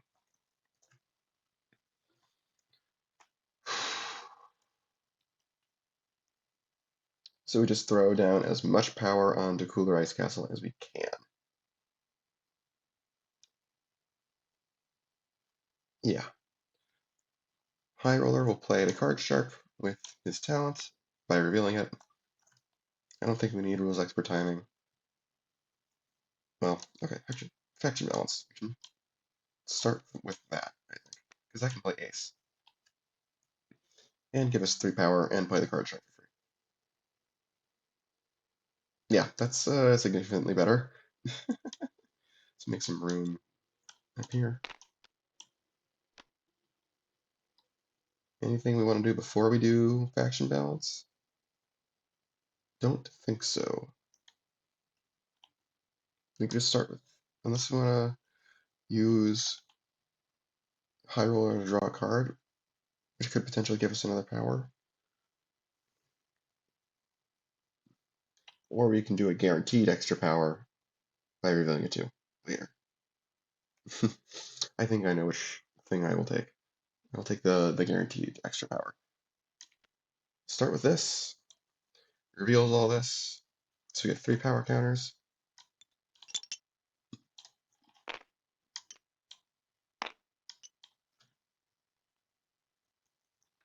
Alright. As soon as TTS stops lagging, thank you. That lets us play ace for free. Lets us play the card sharp for free. Cool.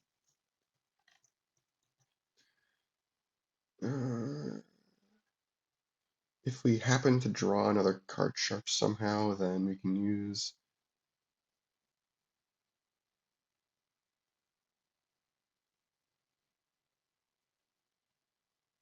Is there a way for us to draw... Hold on. Yeah, we don't really have a better action to play than rules expert timing. So when we play faction balance, we play rules expert timing immediately, so that it's down for us to win just playing card sharp. So we can play another card, so we play an extra card there immediately. It's just anti, that's okay. Yeah, now we just reveal a recruit with card sharp for an extra power. We'll use minion modifier for 1 more power. Or let's see, we've got only two. Only two abilities for recruit, so it's only 4, so card counter's better. It's a 5.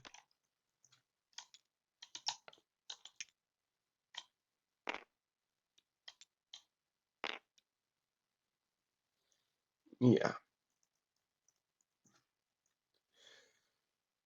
And then I think that's it. Yeah. Other than later, who will happen after all this. Yep. Normal minion was card counter, normal action was faction balance, which played rules expert timing, we used high roller talent. We're good. Cooler ice castle scores, we'll use a leader. Card counter or smashed up, easy choice. Show me the 4-point base.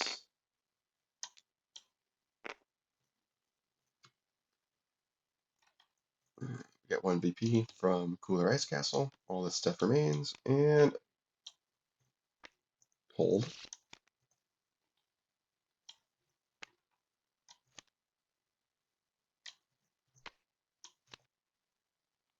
Nope. Yes. The game does not end. Crypt of the Necrodancer does not score yet.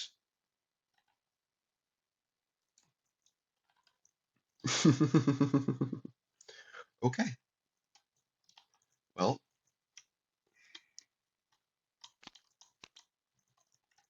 that's that turn. Let's see if Jedi can pull it out. They've pretty much got 1 turn. Yeah. They're gonna have to double score, for sure. Like that's not an option.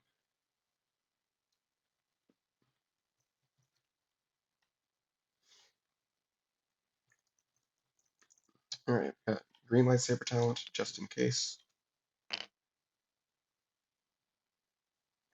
Let's see. What can we do? We got plenty of reshuffle counters to spend for like force speed or whatever. So I think we can spend our draw counters to draw some cards and see what we get. Cool. We need how much power on each of these bases? We need 7 on Very Large Telescope. We need 10 on Nightmare Avenue.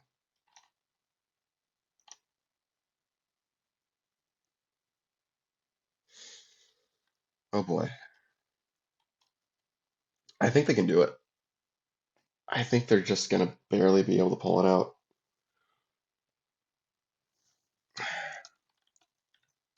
And even if leader... no, wait, we need minions there. Never mind.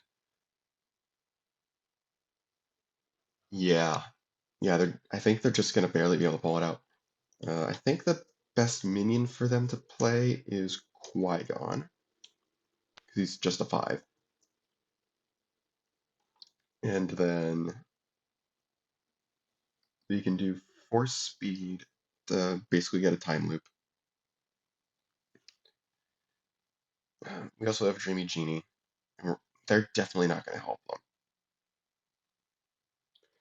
And nothing they pull over is really going to help them swing the base. Okay, so yeah, definitely play Qui-Gon. Well, okay. I suppose what we can do is, before we play Qui-Gon, my game crashed. That is very strange. One moment, please. And we're back. Fortunately, my autosave was before we committed any actions. Qui-Gon's still on the board, but that's it. Okay, where were we? Right. I don't even think we need to use VLT. So yeah, Wish for Fame's going to play Dreamy Genie. We can do this pretty safely because they definitely don't want to add any power there. And that's going to replay Force Ghost.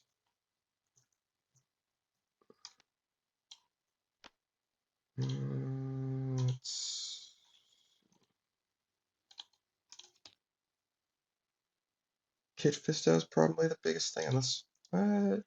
Gin and Tonic, technically also a 4 by virtue of playing a minion modifier. Sure, we'll do Gin and Tonic.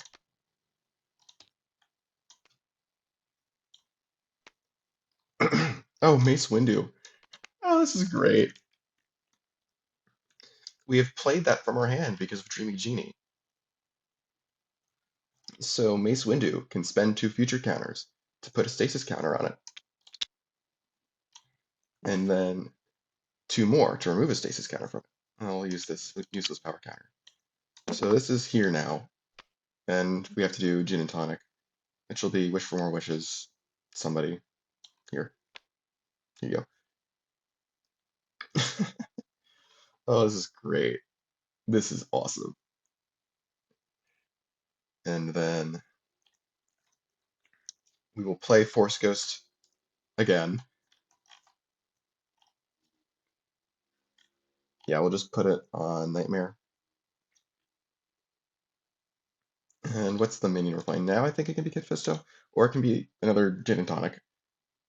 But we don't have another minion modifier yet. And I don't think we're gonna... We can wish for more wishes. We can use... Okay, so we're gonna hold off on that. We're gonna play Wish for More Wishes. We already played Wish for More Wishes, so we're gonna use Wish for More Wishes. Return that to our hand. Get 2 minion modifiers from our deck. Wish to win a base, or wish to be the strongest minion. Wish to be the strongest minion does actually give us net power. Wish to win a base is cancelled. So yeah, we'll just do wish to win a base. Wish to be the strongest minion, which gives him 1 more power. And the rest of these go to our deck. I'm just setting up the biggest Ifrit ever. That's what I'm trying to do here. Oh, that's weird. Wow. High roller's a 6. Mace windows should be a 6. So that's 6, 7, 8, 9, 15. Yeah, the scripting tends to break when you come in after leaving. It's okay though. We're almost at the end of the game. Now we play Force Ghost again to play the second Gin and Tonic from our discard pile.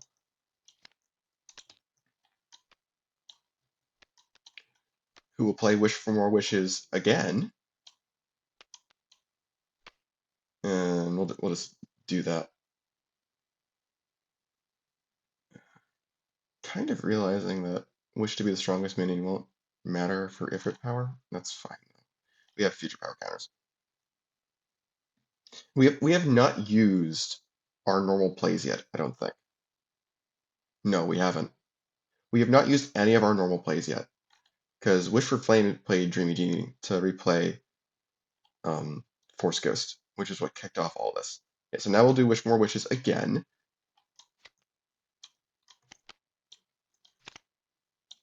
Wish to win a base. Wish for invincibility. Invincibility doesn't so much matter. So we'll do that. Because it's not going to stop Ifrit by design. If we take a look at how Ifrit is worded, it's intentionally supposed to work with invincibility.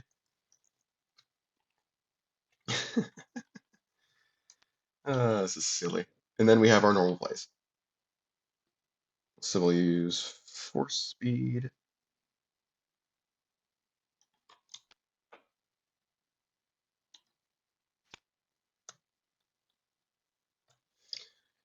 Which I guess can play Wish for More Wishes. And we'll spend 3 future counters to make that a proper time loop. And we'll play Do or Do Not. We'll just give somebody +3.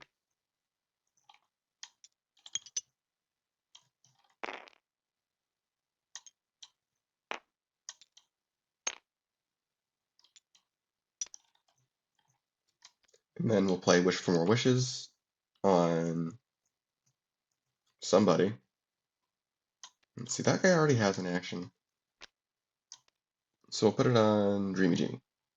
Then we'll use Wish for More Wishes to reveal some mini modifiers.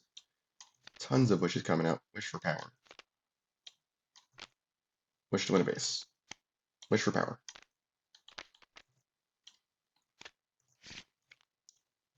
Place 3 power counters.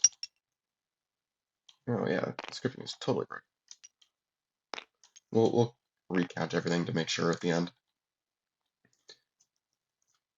We will use Ifrit's talent. Well, we still haven't used our normal minion, have we? Yeah, we'll just use Qui-Gon. Really blow things out of the water. Yeah. And then we'll do Ifrit's talent. So each of one of her actions on each minion, place the power counter on it. 1, 2, 3, 4. I mean, that one doesn't matter. It just replaces this. 5, 6. 6 power. Oh my gosh, it's so big. And then we spend our future power counters for 3 more power wherever we want. We'll put one on Qui-Gon. We'll put one on Dreamy Genie. And we'll recount the power because you can kind of see that it's breaking in some way. And Qui-Gon reacts to us spending a future counter, which I'm just going to draw a card. Okay. Oh, man. All right, now let's recount all the power. 5, 6, 7, 8, 9, 10, 11, 12, 13, 14, 18, 19, 20, 21, 3, 4, 5, 6, 7. And 4, 5. This is a 6. Yep. It's 11. These are both 4s for 19. Okay, that's correct. Okay. We will score very large telescope to prevent leader shenanigans. They can't do anything. These guys get 4 VP solo. All this goes over here, I guess.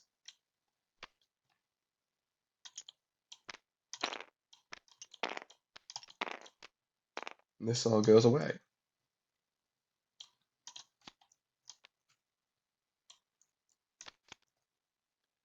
Central Souk, great.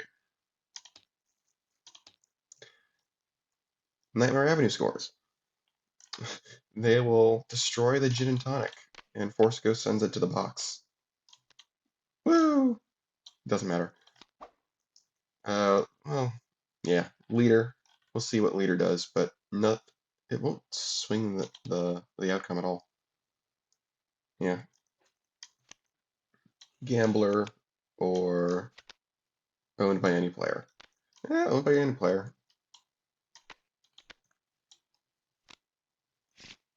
Can steal Qui-Gon, I think.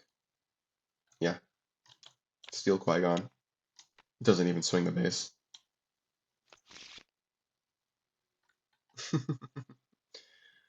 Oh, that's great.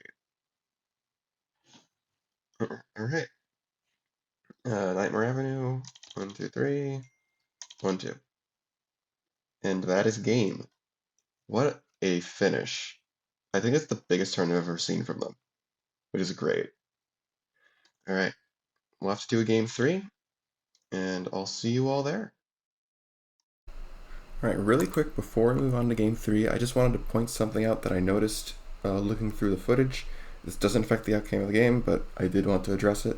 I realized that Card Centurions could move a minion over to Very Large Telescope with Wish for Fame, and the advantage there is that the score at the start of the turn was 11 to 9.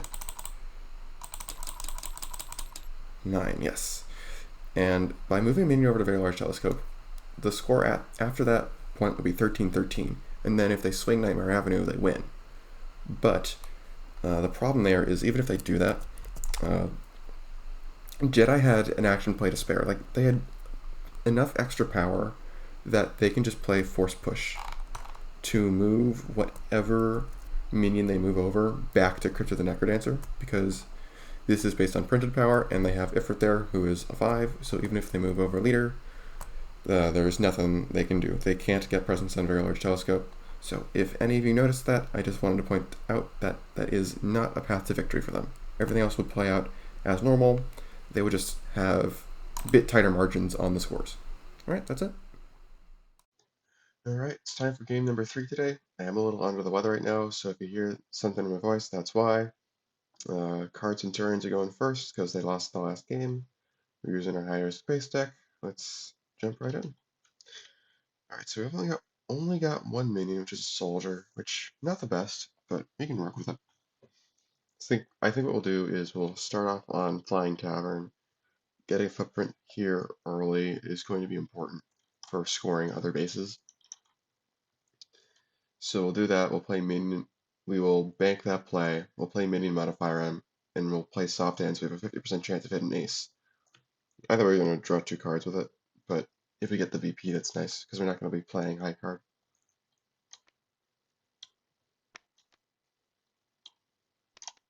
And whichever card ends up on the left is the one that gets revealed. Oh, well, that works. Ace gets revealed. Soft hand will draw 2. And we play ace for VP. And then we end turn. Wow, this is pretty strong. Got leader already. That's great. These guys, I think, are just going to go Qui-Gon and Wish for Wealth. Get some draw going early. Hopefully we can find some more future counters. Ooh. There we go. Force Meditation. That's at least a source of draw counters. We'll see what happens. Alright. think we're gonna play leader on threshold. We can play Twisted Fate first. Reveal something. We can reveal 5 to destroy Qui-Gon if we really want to. I don't think that's necessary yet, which is perhaps an argument in favor of holding on to Twisted Fate and onto leader. But I think we start building up on other bases right now. Let's use a stasis counter for threshold.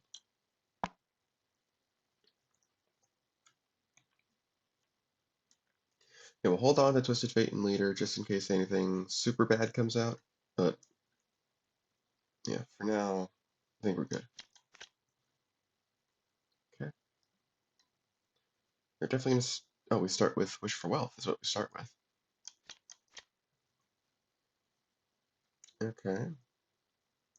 There's No Try is a great card that we haven't been able to use either of these games.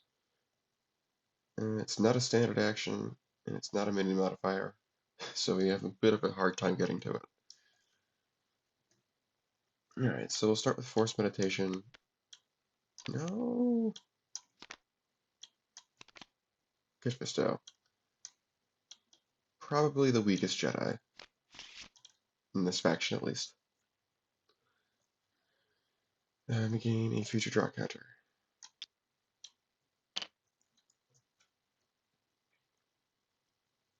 And I think we play Ifrit? Play Ifrit on Benchy? Yeah, I think I like that. Play Ifrit on Benchy McBenchface. We'll use his talent. Give Qui-Gon a power counter.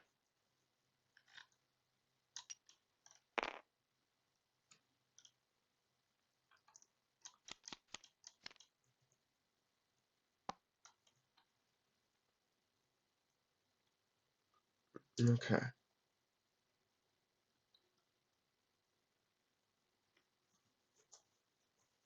We're probably going to be going for Flying Tavern first just to get it off the board. I think it's going to be troublesome for Jedi in particular. But for now, what do we got over here?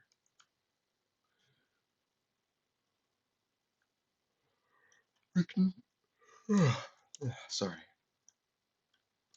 We can use Twisted Fate to get rid of Ifrit if we wish.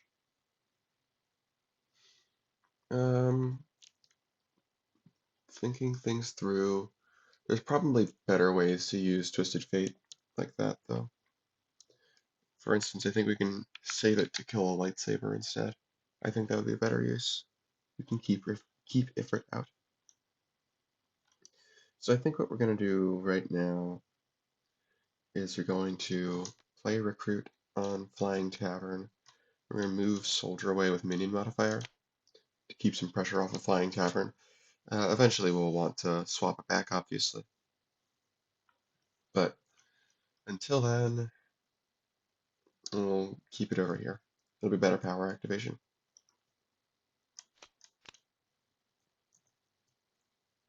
Oh, was there an action we wanted to play? I don't think so, right? Yeah, we don't want to play Smashed Up yet. We have a good card for us to recur, but we don't really have a good card to steal from them. Okay. Qui-Gon really wants us to spend some future counters. Oh, we also have Wish for Wealth. Gotta do that. Oh, it's Blue Lightsaber. Awesome.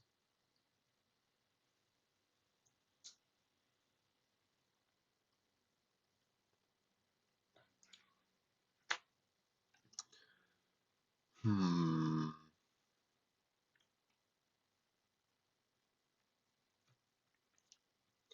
Maybe we do Kit Fisto and Blue Lightsaber on Threshold? Just kind of spread some stuff out? We don't know that they've got Twisted Fate, obviously.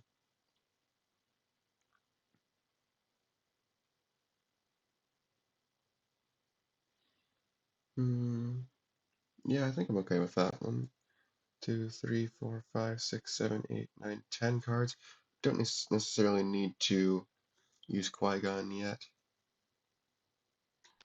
I think we just do boom, boom, and we start getting some draw counters in. Alright.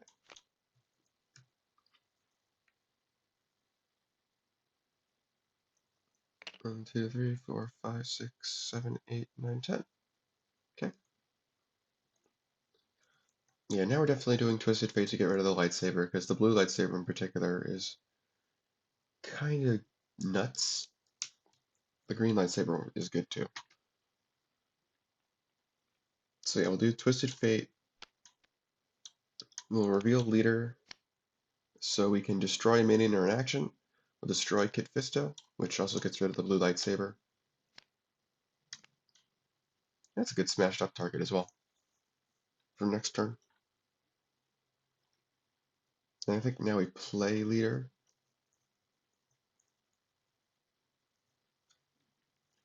Yeah, unfortunately we 10, 15, yeah, no, it's one short. We can't quite break Flying Tavern by moving over Soldier with minion modifier, because the recruit would only get +2, which would leave it at 17. If we play leader,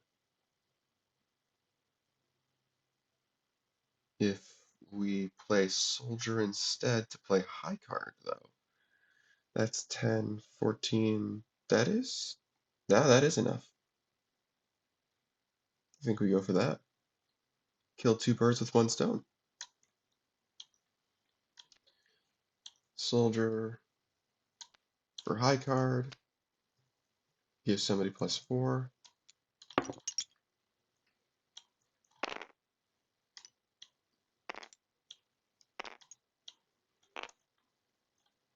And we move this over. And recruit gets +1.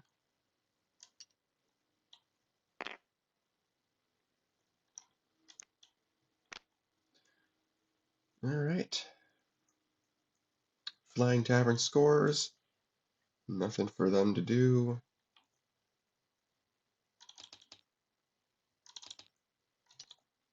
Nothing for anybody to do, really.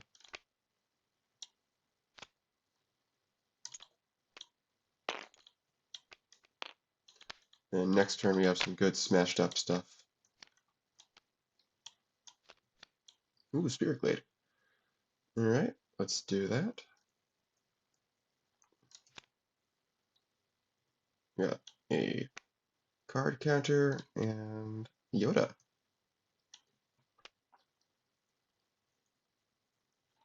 Okay.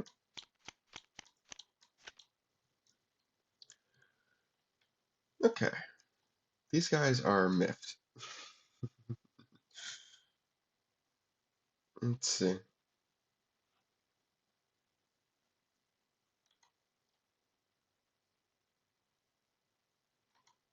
Yeah. What do we want to do?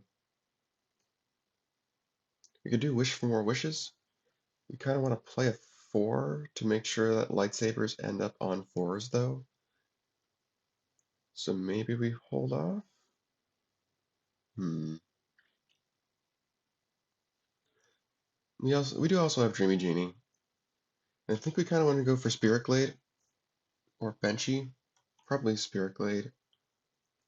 So maybe we start with Wish for More Wishes. Let's see, just see what we get. Yeah. Wish for More Wishes, we'll use its talent. I don't think I've ever not used that instantly.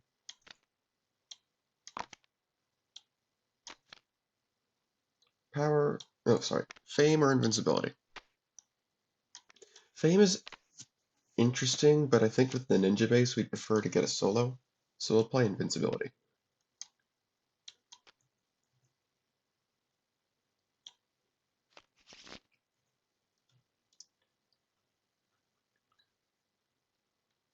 Alright. Now what?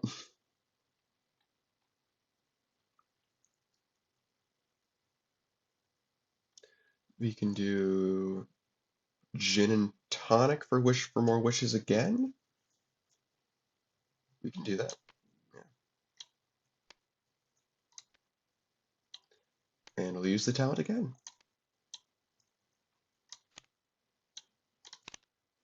Yeah, okay, we can at least consider that.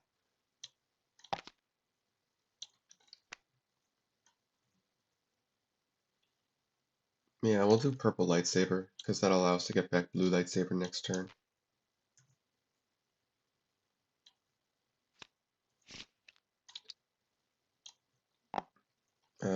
We'll get fours eventually, and we have Dreamy Genie, so we can move the lightsaber to a minion of the proper power. Alright, and that's it. 2. 1, 2, 3, 4, 5, 6, 7, 8, 9, 10, 11.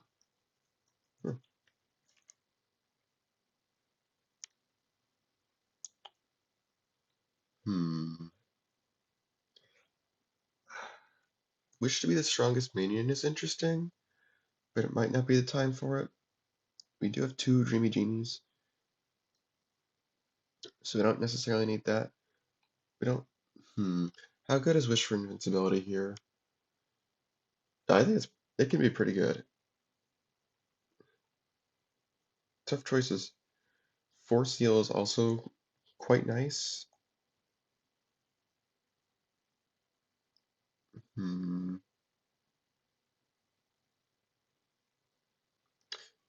Oh, I should have used Ifrit as well.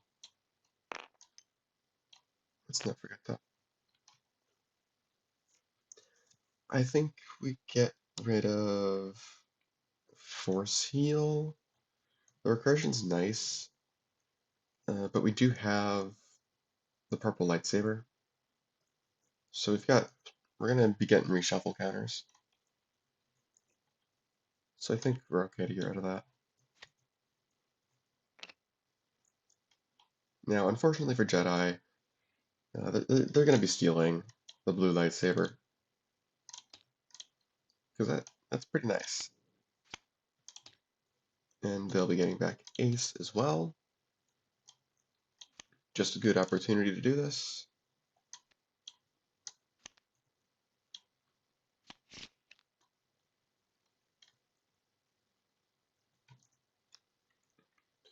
And we'll put down leader now. Let's want to put down elite now. I think we put down elite at the present moment. Put it down on Benchy. Yeah, I like that.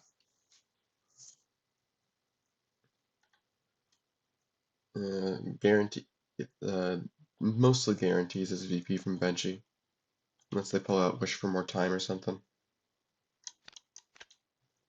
Alright.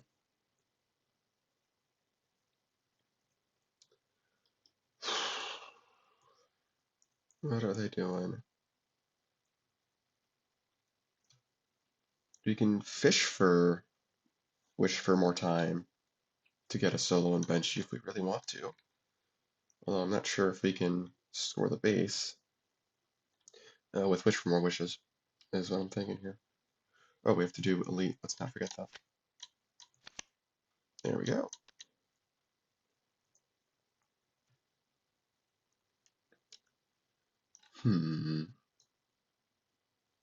Benchy would need 8 more power. You could do that with Wish for Power, Dreamy Genie, Wish for Power, but obviously that leaves Elite there. How would we potentially get a solo?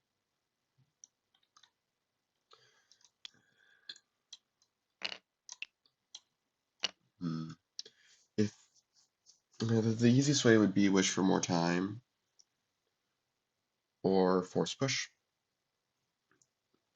We do have Ifrit for a couple more power.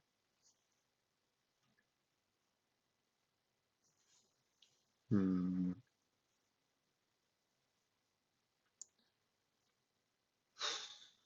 We also have Force Speed for a somewhat expensive time loop. If we do, let's say Wish for More Wishes does hit Wish for More Time. I'm not going to calculate the odds of that yet, but I think it is somewhat low. Let's say we would hit Wish for More Time. Then we would have Ifrit for 2 power. We can do Gin and Tonic for... Oh yeah, okay, that's simple enough. But what are the chances of that? We've seen how many of our minion modifiers? We have 13 of them. We've seen 1, 2, 3s in here. 4, 5, 6, 7. So that means that there are 6 left in the deck. We have a 33% chance of hitting that. That doesn't sound quite worth it.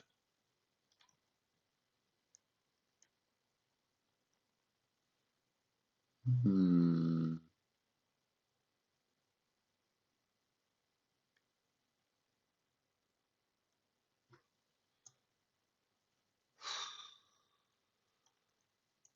Hmm.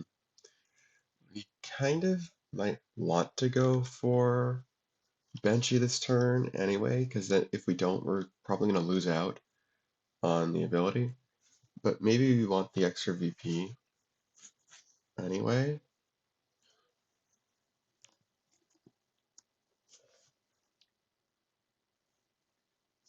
Hmm. With a 33% chance, it's not very likely that we'd get the solo that we want.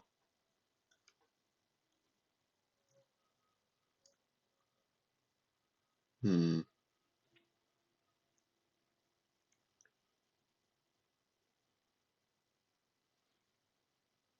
Do we go for it?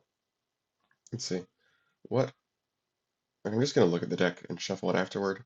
What other things would potentially enable solo? No, definitely not. I mean, yes, but also no. No. Oh, yeah, it's a fourth. No, no, that doesn't count. I don't think we can't play that on the minion with Wish for More Wishes. Mm, yeah, there are a couple of things that make it more efficient, but only one card that really enables a solo. Maybe what we can do is we can spend one future draw counter first to see if we just draw it, or if we draw a force push, because we can still force speed afterward by spending everything if we need to.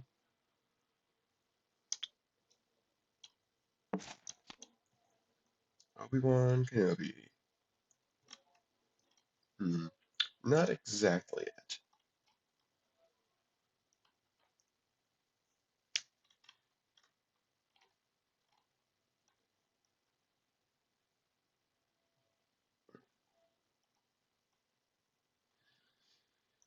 Hmm.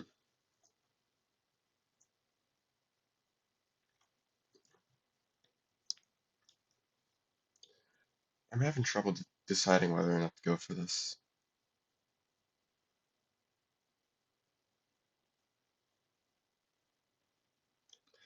If they miss, the score is going to be 7-4, which is not great with this spread of bases. I think that they want to not do that.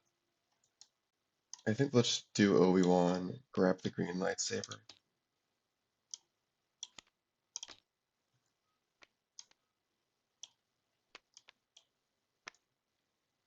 Start building up future power counters.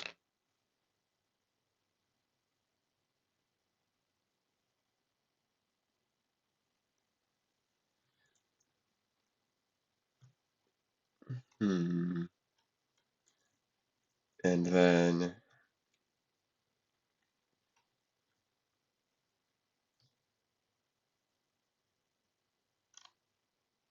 if we do or do not, do we break Spirit Glade or something next turn.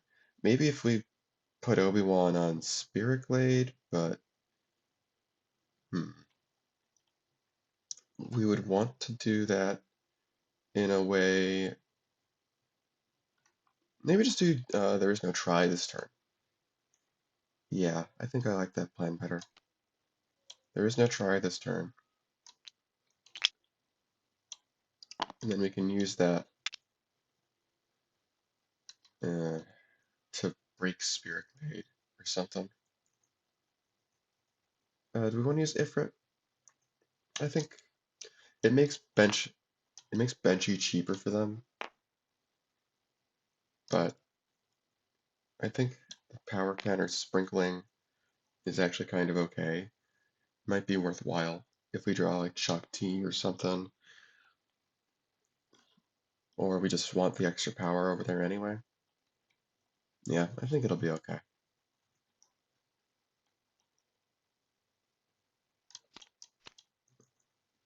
One, two, three, four, five, six, seven, 8, 9, 10, 11. Why do we have 11 cards? Oh yeah, because we spent the draw counter.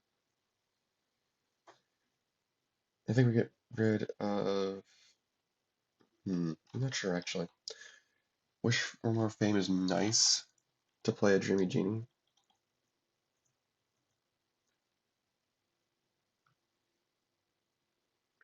We only technically need to keep around one Djinni Jedi for that.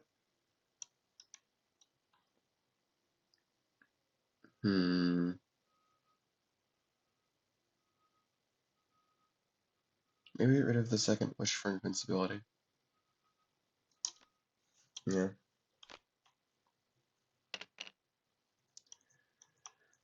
Okay. Can they break Benchy? Probably.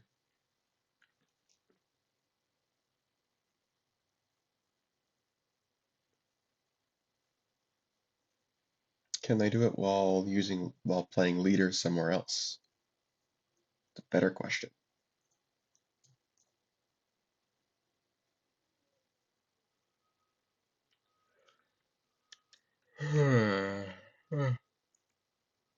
I think, or either of the leaders, I suppose.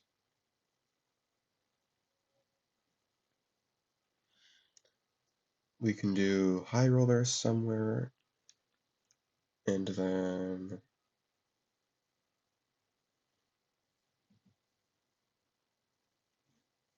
I'm not sure after that. Can we really? Yeah, we can use high roller and play a card check for that, but I'm not sure I like that because it, it's not a good use of high roller. We've seen in previous games, high roller is a lot more valuable than that. So maybe we sit back, let them have Benchy. It's not likely that they'll get a solo unless clearly they didn't have Wish for More Time last turn, so it seems unlikely that they have it now. And now if we get leader out, it becomes even more of a threat. Yeah. I think the board is a little crowded to be putting High Roller out right now. Let's see, what would we play as far as actions go? I think we just do base modifier over on threshold, because eventually we'll want to go for threshold. Yeah.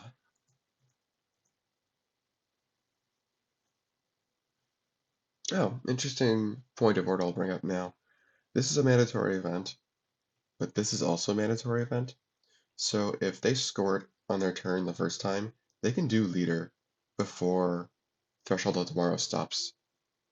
It's kind of funny. I wish for more time would have the same effect. Ooh, we got Ace back. That's nice. Stasis counter comes off here.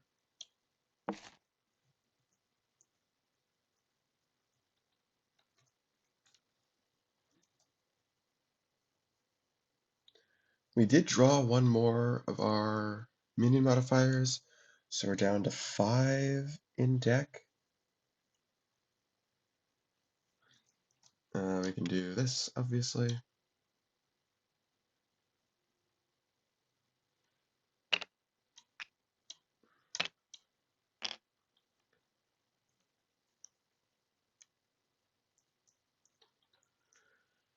Can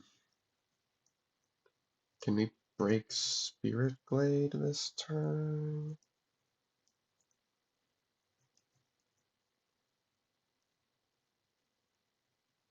If we do Gin and Tonic, Wish for more fame, Wish for Fame, that's 13, 15, let's say, with Dreamy Genie, and then you can do Ifrit, Wish to be the strongest minion on Dreamy Genie for 4. How much would that be? That'd be 13, 15, no, 13, 15 with Ifrit. Then we play Dreamy Genie for 17, bounces away, Wish to be the strongest minion on Djinni Jedi for another 4. Oh yeah, that's 21. No matter what they do with Wish for Fame. Sure. I think I like that idea. This still saves the purple lightsaber, and we can play Yoda. And we can play Yoda on Benchy. Set up a little come at me. The fact that they were not able to do 7 power with leader in hand suggests that they can't do it in a way that they would like to do it. So I think that putting Yoda there puts even more pressure out. Especially with There Is No Try coming out next turn. There's no chance of us. Hmm. We might end up whiffing on There Is No Try, we'll see. But yeah. Do Gin and Tonic, play an extra minion modifier, which will be Wish for Fame. We'll do Ifrit's Talent. Boom. Boom. Boom. Boom.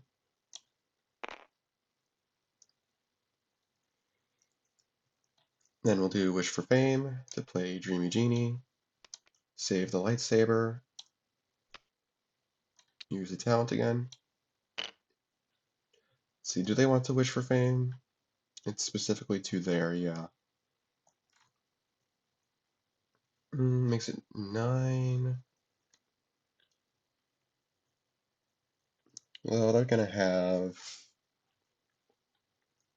at least 4 more power if we don't move. If we move Elite over, that breaks the base at 9 to 12. But they're not stupid. They know that the card counter from Spirit Glade entering play, so they're not gonna just let them have the base. They're gonna still add extra power there. And by itself, card counter's not enough. Uh, we could put like Card Sharp there.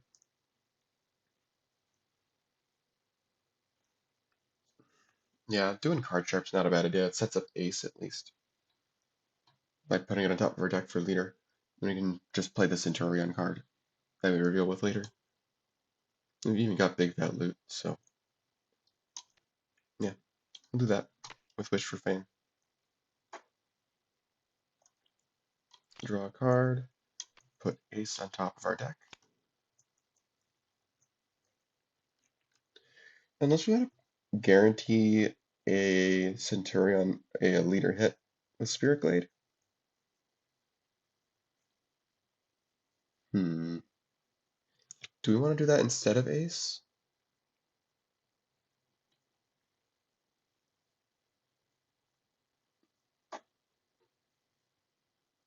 Uh, hmm. How likely is it?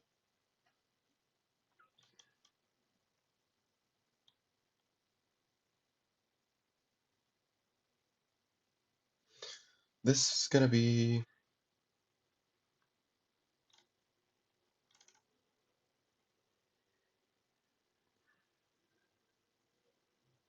Hmm.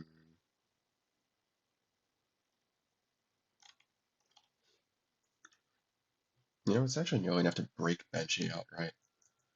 And I think doing it as a double score makes it more palatable. But I don't think we're gonna worry about that yet.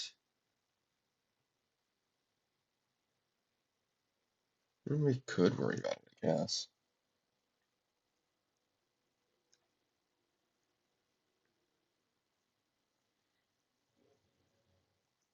We'll worry about that in a sec. Yeah, I think we just set up ace. Because we still have something to play with later besides ace. So, knocking things out.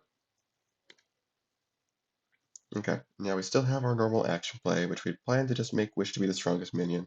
But now I'm realizing that with Spirit Glade we could potentially double score Benchy.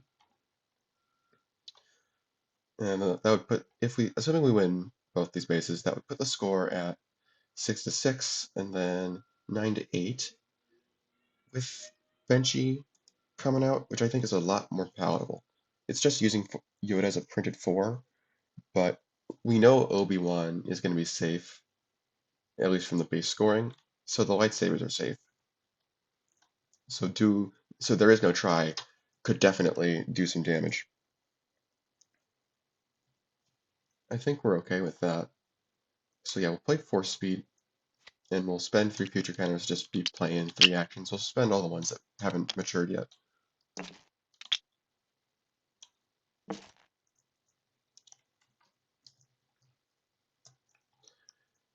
Let's see, and what are we playing? I think Wish for Power, Wish to be the strongest minion.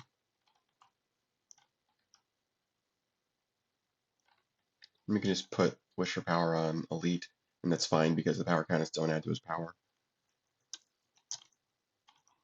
Yep. Yep. And I think we do want to put Wish to be the strongest minion out, just for insurance on Spirit Glade. We don't want to accidentally get swung.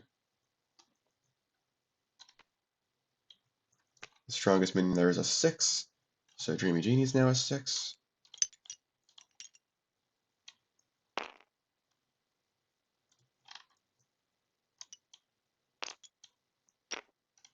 Because this Gin and Tonic is a 6, everything else is 5 or less.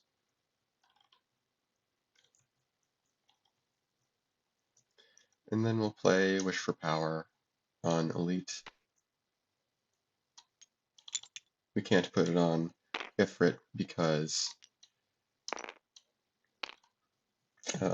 Wish for Invincibility is blocking us, which is okay. We can do Ifrit's. If we had done Ifrit's talent later, this power counter, if we do Ifrit's talent now, this power counter wouldn't be here. This one would, but it doesn't matter. So no, I think it's better to do it when we did it. I mean, we could do Force Speed later to put another power counter here, I guess. But like, it's not like that's gonna matter too much. And it's technically slightly riskier. We don't need it, so I'm not gonna bother. Alright, anyway, spherically. We do the base. We'll resolve that first. We'll play Yoda on Benchy McBenchface. Card counter is gonna be a 5, so that's 16. Which Centurion cards would be a hit for swinging the base with leader?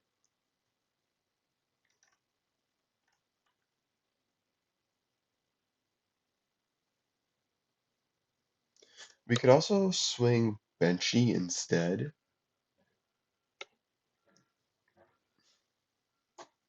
Just take the VP hit right now, because the score was actually going to be tied 9-9 if they win Benchy instead.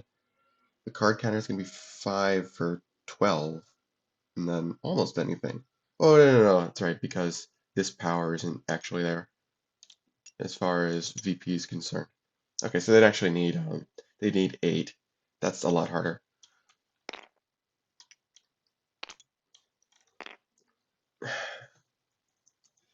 It's unfortunate for them that the issue of Spirit Blade is being forced now before leader, because both are mandatory. Eh, the card counter's a 12 for sure. They need to pull 4 power, no, 5 power on Spirit Blade to win it. Mm, I don't know if there are enough hits. Like, a recruit's only 2. A card sharp seen along the way is an extra 2, I guess. And we know we're playing a Centurion card.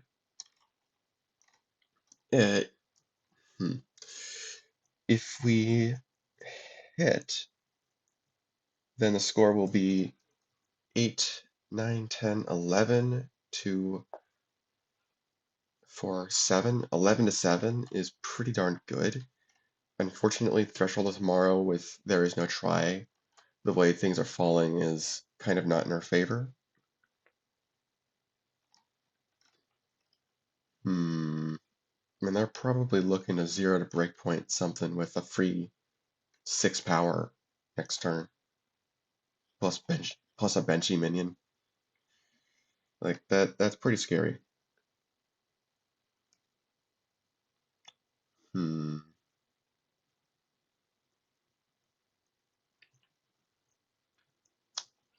Whereas 9 to 9.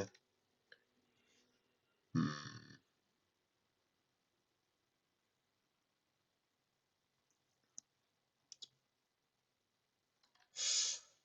I think we go for it. Yeah, I think we'd go for it because I think there are probably enough ways to get the power we need. All right, and now leader has to resolve ace, gambler. No. Oh, did get a card sharp. That's nice. Owned by any player. Now that is a way to swing a base. Pop that on leader, shuffle in this gin and tonic. Yeah. And we've revealed 2 or more cards. So now the card counter gets +2. And you can play the card sharp as well. You play ace for a VP. You play card sharp for a VP. Well, not for VP, but now we play card sharp now. Now we resolve card sharp. I'm not going to put a card on top. Owned by any player is mandatory. Shuffles in the minion. The only minion that they can draw or steal, but that's the one that matters.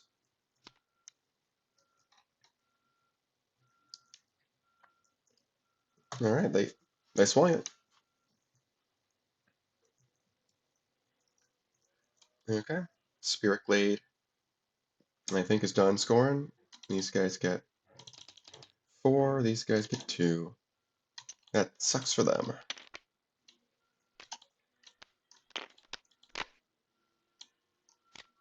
Let's see if they can pull it back, though. They could. Especially with Benchy coming out. Ooh, a Mono Iwato. Benchy scoring.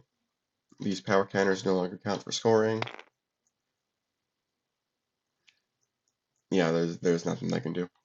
So that's 3 to 2. They get Benchy.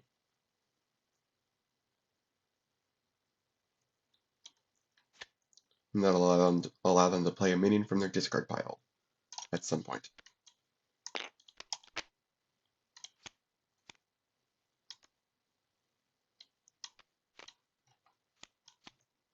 Outskirts, okay. What the heck is this? Big Bird. I apologize for the small text. I will read this out. This abnormality can't have more than 5 +1 power counters on it. After a player's minion is destroyed, place a +1 power counter on this abnormality. After a player's minion of power 2 or less is played here, place a +1 power counter on this abnormality. After a player's minion of power 4 or higher is played here, remove a +1 power counter from this abnormality. At the end of each player's turn, if this abnormality has 5 +1 power counters on it, place a +1 power counter on a random player's minion here. If the player's minion already has a +1 power counter on it, destroy it. Weird. Okay. Anyway, end of the turn they draw 2. Is this score right? They had... what do they have? 3 from Flying Tavern, 7 from Spirit Glade. They've played Ace twice for 9. Yeah, 12 is correct. Wow, so they just need 3 more VP. Cool.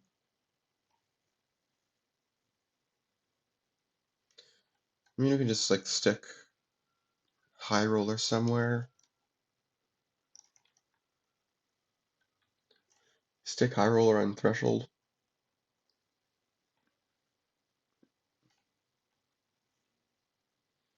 Hmm.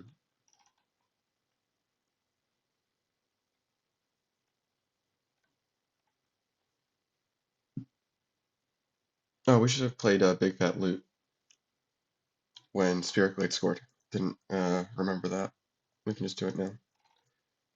1, 2, 3, 4, and 1, 2. Okay. Yeah, they're still good on hand size, so that's fine.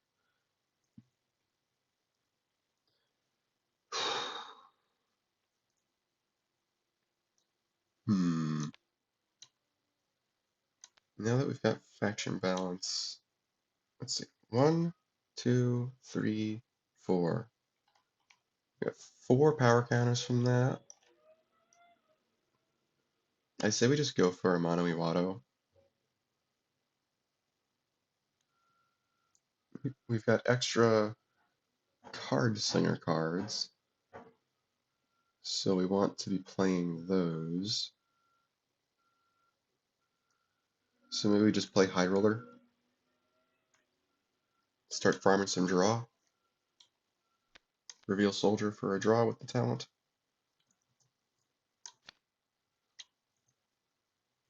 Nice, that's good. Maybe we do combo draw. Or maybe...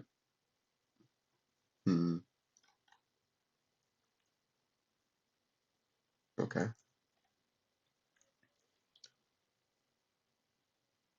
We've got a surplus of card slinger cards, so I think we can play combo draw and selectively discard stuff so that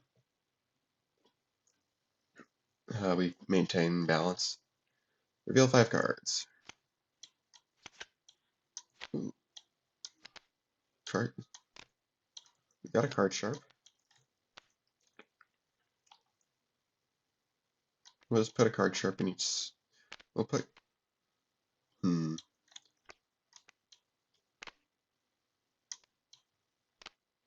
We'll do this.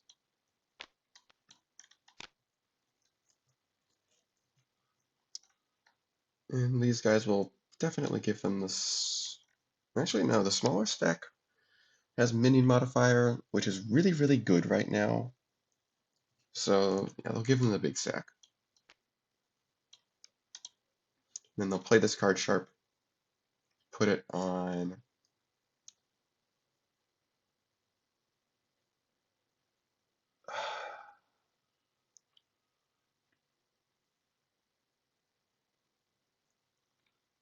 Play it on Outskirts, I guess.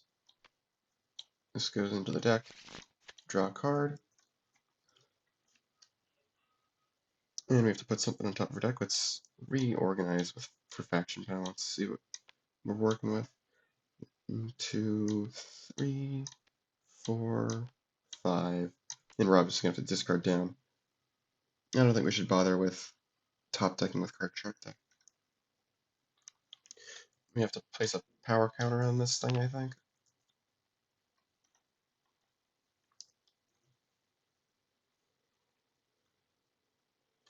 Alright. And we draw 2. No, get out of here. We have to discard a bunch of cards. 1, 2, 3, 4, 5, 6, 7, 8, 9, 10, 11, 12, 13, 14, 15. I think we can get rid of Stack Deck.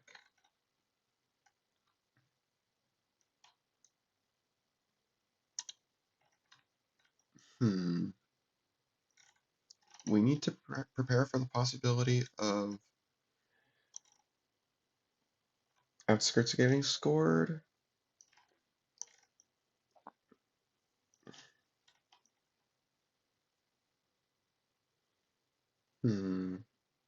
I have a feeling we don't need Stack Deck with only 5 cards left in our deck, though.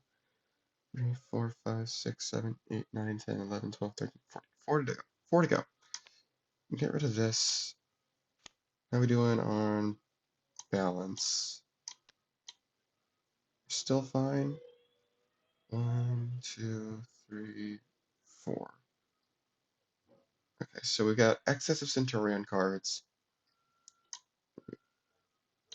So if we discard 3 Centurion cards and 1 Card Slinger card, we're fine. Or, well, we got 1 to spare. We still have to discard 3 cards. We can get rid of a card counter then. We can get rid of a recruit.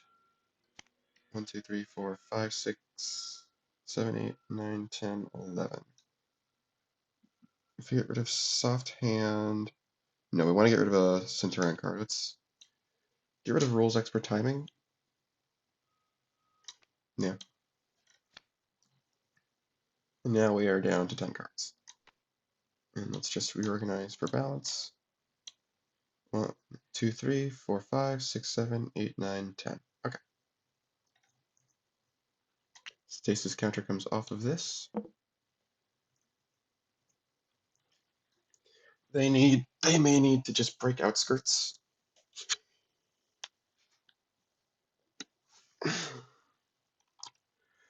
Start with the lightsaber talents.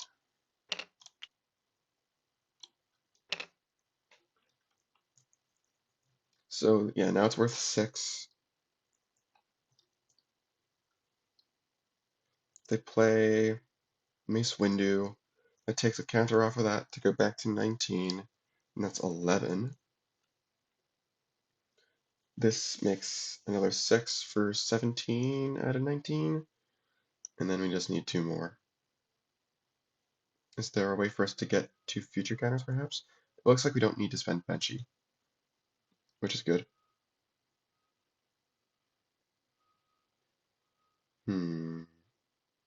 Defenders of the Galaxy, obviously. That's a little bit expensive.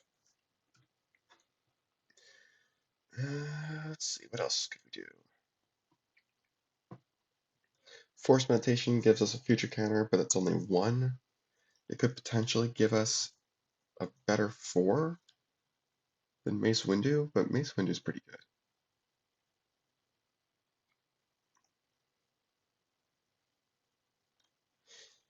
Hmm. Hmm.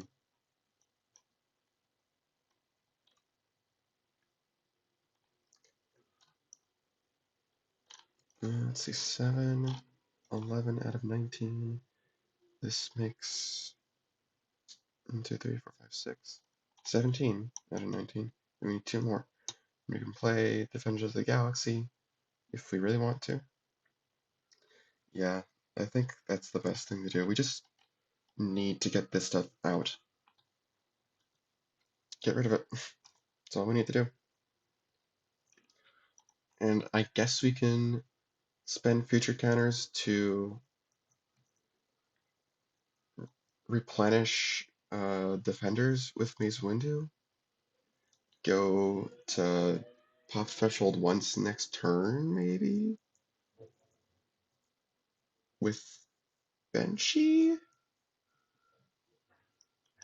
Okay, could we use Benchy effectively? Maybe that's something we can ask. If we use Benchy to replay, I don't know, Ifrit, then we can just play a minion modifier. Wish for more wishes, let's say. And that gets us the power we need. Does it? No.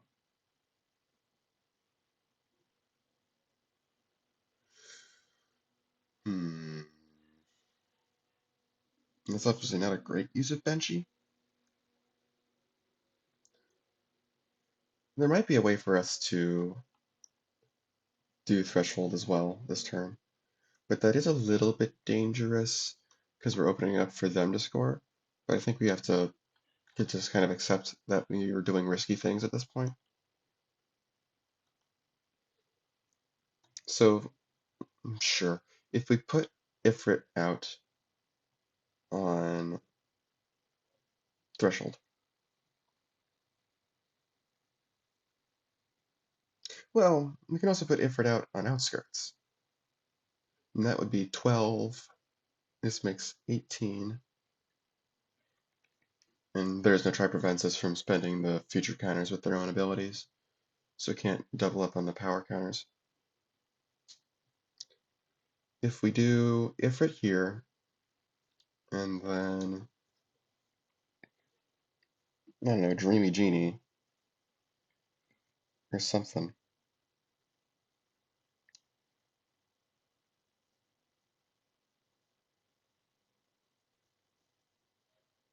We could do Wish to Win a base, if it's possible. No, there's no way, right? Well, we could, we could do that, actually. We could use Wish to Win a base in order to kind of force Threshold to pop. Hmm. Are both minion modifiers in the discard pile?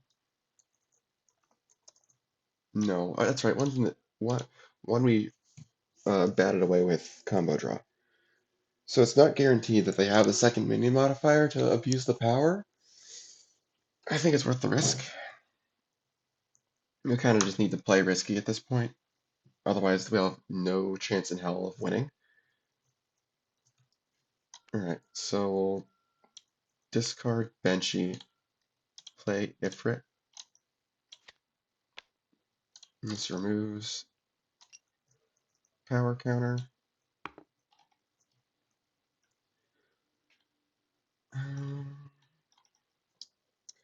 And then the idea here was to play Wish to Win a base. Let's see, this still requires one more power. Where's that coming from?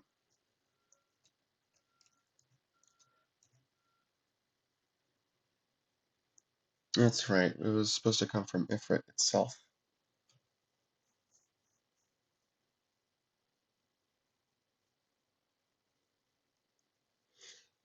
Okay, so that doesn't actually work the way I would like it to. We could still potentially do the Wish to Win a base on Threshold thing.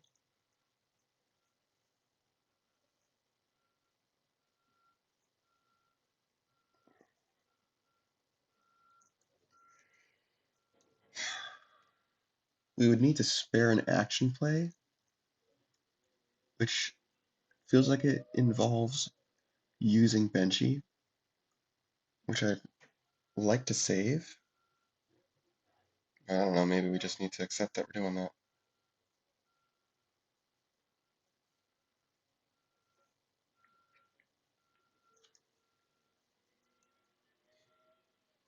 Hmm. Oh, if it's in your discard pile, obviously.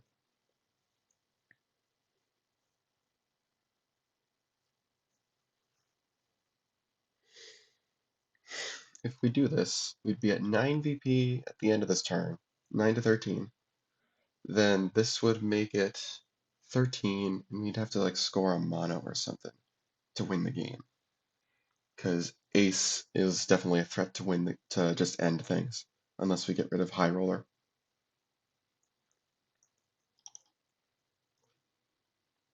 Well, we are getting rid of high roller. I suppose is the point here.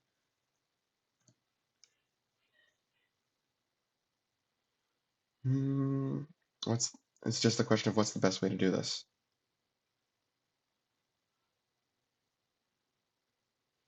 We just need 2 more power from outskirts on outskirts, excuse me, and we want to play Wish to win a base.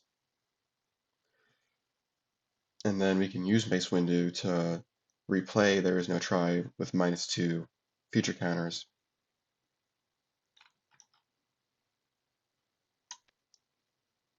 Yeah, the idea here is we do this,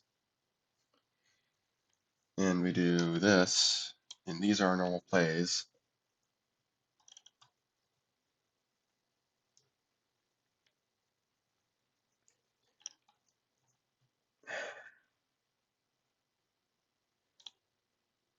What would be the best thing from our discard pile?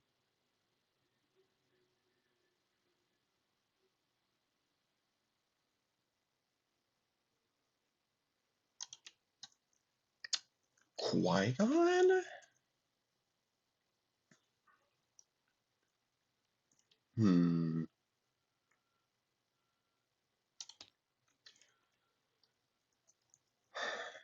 Dreamy Genie is an obvious choice to just get more future counters, which we will need if we want to do There Is No Try next turn.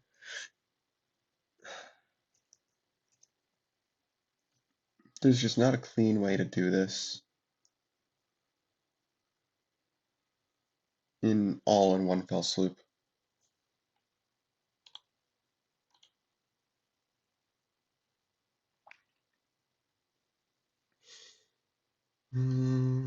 If we replayed Ifrit, that would be 16.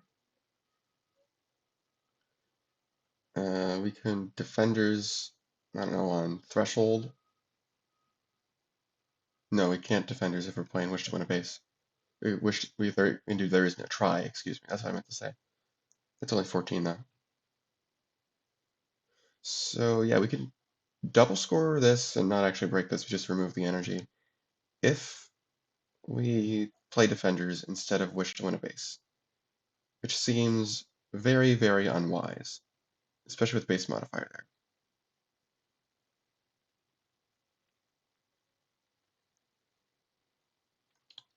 Yeah, I really do just have half a mind to use Benchy for a Dreamy Genie.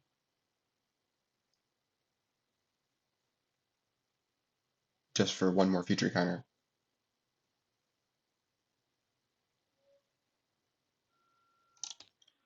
Yeah, I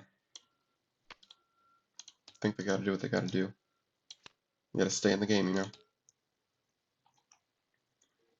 So they'll replay the green lightsaber for another future counter. They'll play There Is No Try to give somebody +7. Oh, well, for what it's worth, this goes back on them. But it's still, yeah, it's still enough. Mm, mm, mm.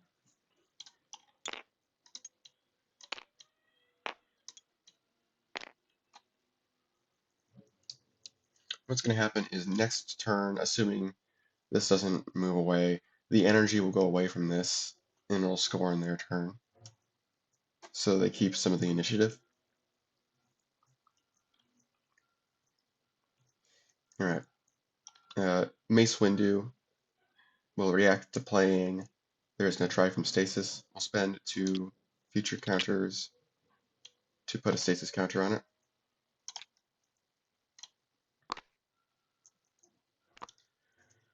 Okay. Outskirts scores. Nothing they can do, I don't think. Yeah. So we go 3 and 1.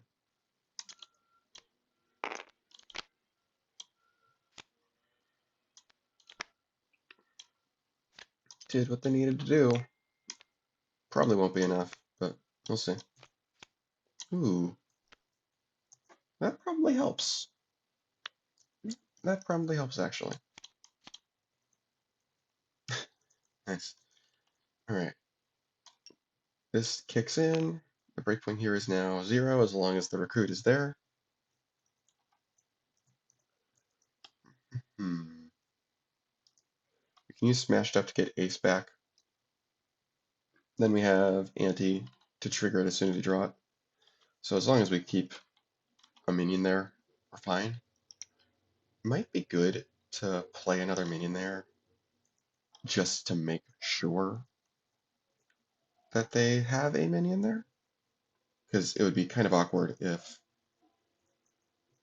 they do all this and then, oh, it turns out they'll just solo it and then they have to play Ace a second time. I mean, well, the other thing they can do is just score open excavation instead. They can do that pretty easily.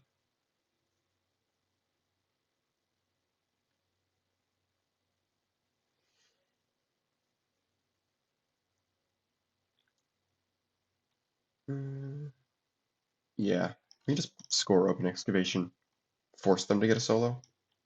Can we do that while putting a second minion on threshold to really force things? Probably.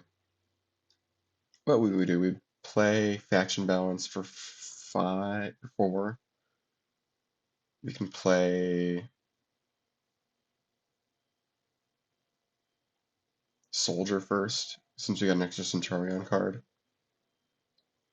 And that's the 7 we need, and the extra card is card counter. Yeah, we can put 3 minions down there. We can put a minion on mono to make extra sure. Sure. Soldier, play a Card Slingers card, and we'll bank that. Play faction balance for 1, 2, 3, 4 power counters. 1, 2, 3, 4.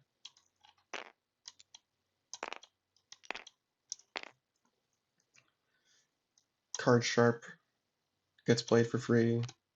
Draw a card, whatever.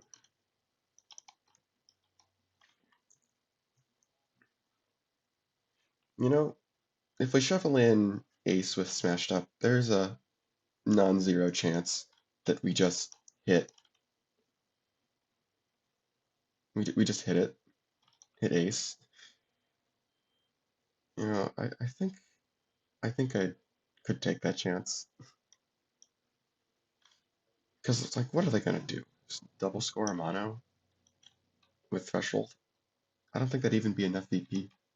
Be 13, 14, 15, 16 to their 14, 15, 16.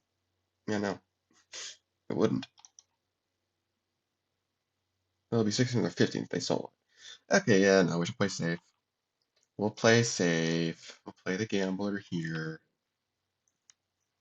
And then the extra action will still be smashed up for insurance.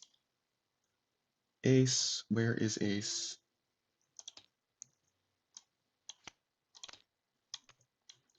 And they'll steal. I don't know. What are they going to steal?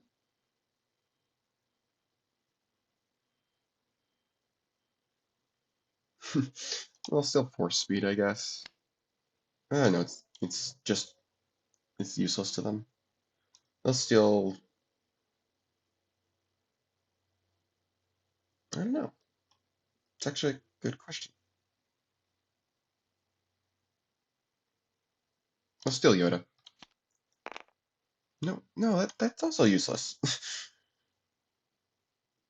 Man, all of these cards are pretty useless for them. I guess we'll steal one of the minion modifiers. We'll steal which should be the strongest minion.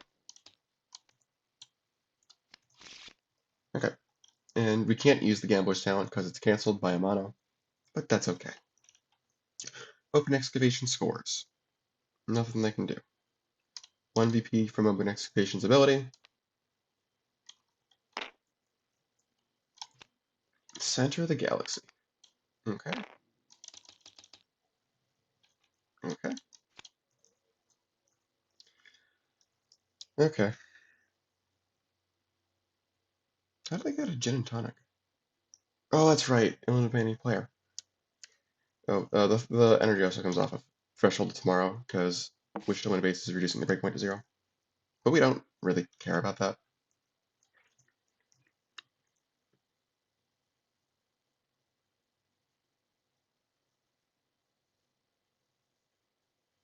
Stasis counter comes off here.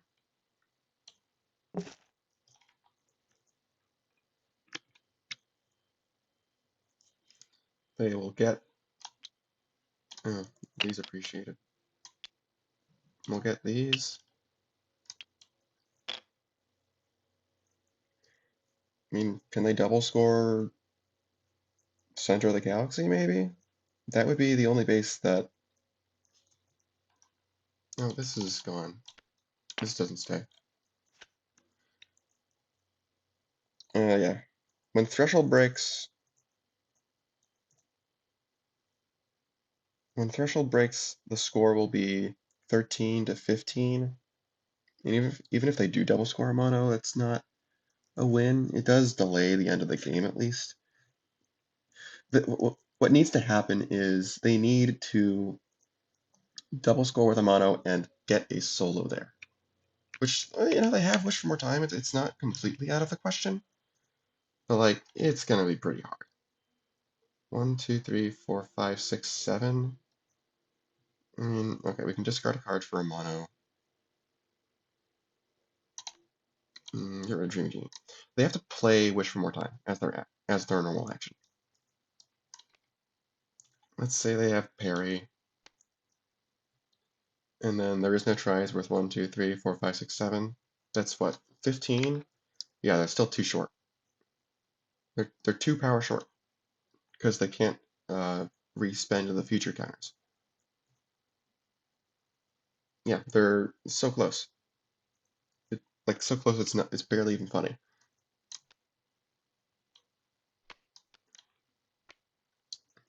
They're 2 power short of winning the game.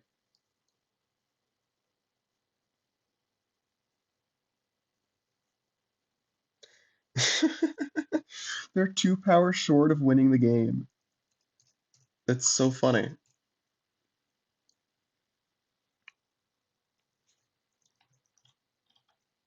Yeah, they really are. 1, 2, 3, 4, 5, 6, 7. They needed to spend 2 future counters with Mace Windu to play There Is No Try anyway, but man, those two fewer future counters are what made the difference.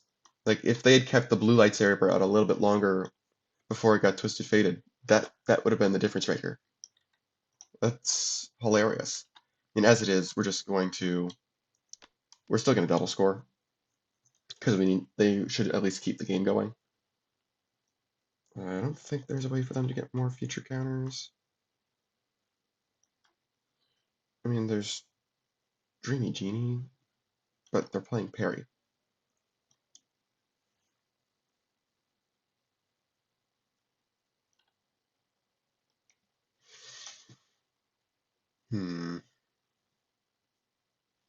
Wish for more wishes doesn't do what they want. I'm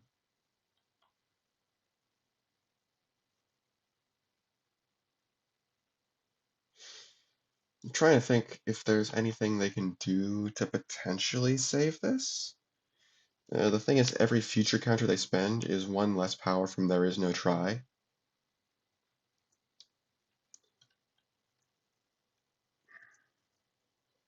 The other option is they try and solo Threshold tomorrow, but they gotta kick 2 mains off of there, which would require soloing, both Wish for More Time and Force Push, and they would have to wish for more time on the 5 power recruit.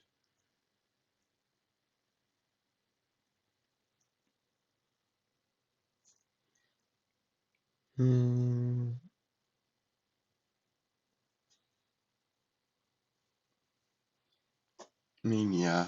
They may as well spend the draw counter because they can break Amano Mawato without it. They can just play defenders.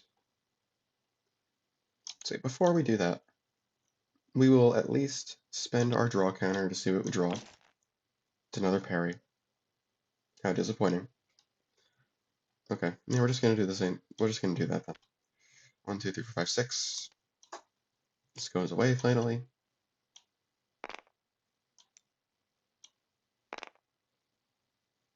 Actually, don't even need to discard for a mono because we're not using the abilities.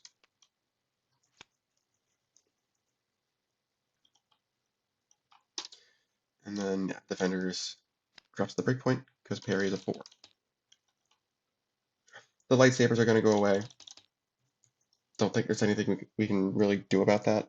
We just need to score something. Yeah. Alright. Don't think it really matters what order we do these in. Yeah, they don't have any specials. So Threshold, the first and second VP wards are swapped. The breakpoint is 0. So 9 power gets 1 VP. I said 1 VP, thank you. They get 4 VP. The lightsabers will transfer away, I suppose.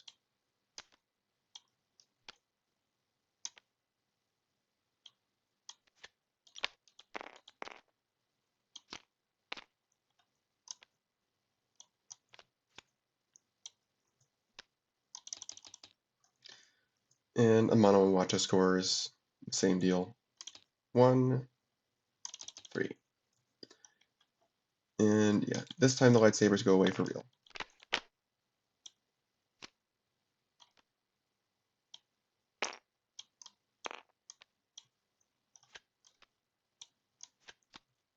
Yeah, I'm not sure realizing they can't discard for a mono because they don't have a minion there.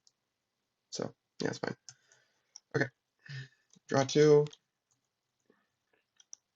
They just have to pray that somehow they can score a base before ace goes off.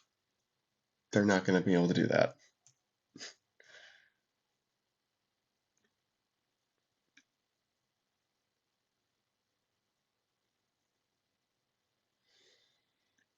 I mean, they're putting up a good effort, but they don't have the time. They'll play soft hand. Card counter, whatever, draw 2. There's ace. Yeah, if they hadn't drawn it, they would just win right now.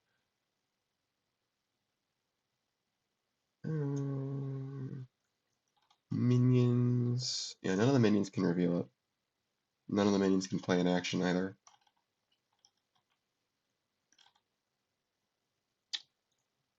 To play a card here. If they play... Oh yeah, they can just play Gambler, reveal these 2 cards, discard one of them, have your lightsaber back. Now they have an extra action for ante. And they'll reveal ace for VP. That's game. Wow. Very, very down to the wire game. I mean, obviously, Jedi don't win next turn, but they came very, very close to winning. And that would have taken the set. I think Card Slingers Centurions have a real chance to go very, very far. Like, I think an old draft of my predictions had them taking it all home. They are a very, very good deck. But that I think this goes to show that you can never really count anybody out. Like, this game was extremely close. The set as a whole was extremely close. I think all the games were very close. But yeah, Card Slingers Centurions are advancing to the next round. Jedi are not. That's the end of the first round. We have now seen one match from every competitor. I think we're going to do the next round of winners side first before we do any of the losers side stuff, because that's just what I want to do. It doesn't really matter what order we do them. It doesn't really matter what order we do them in.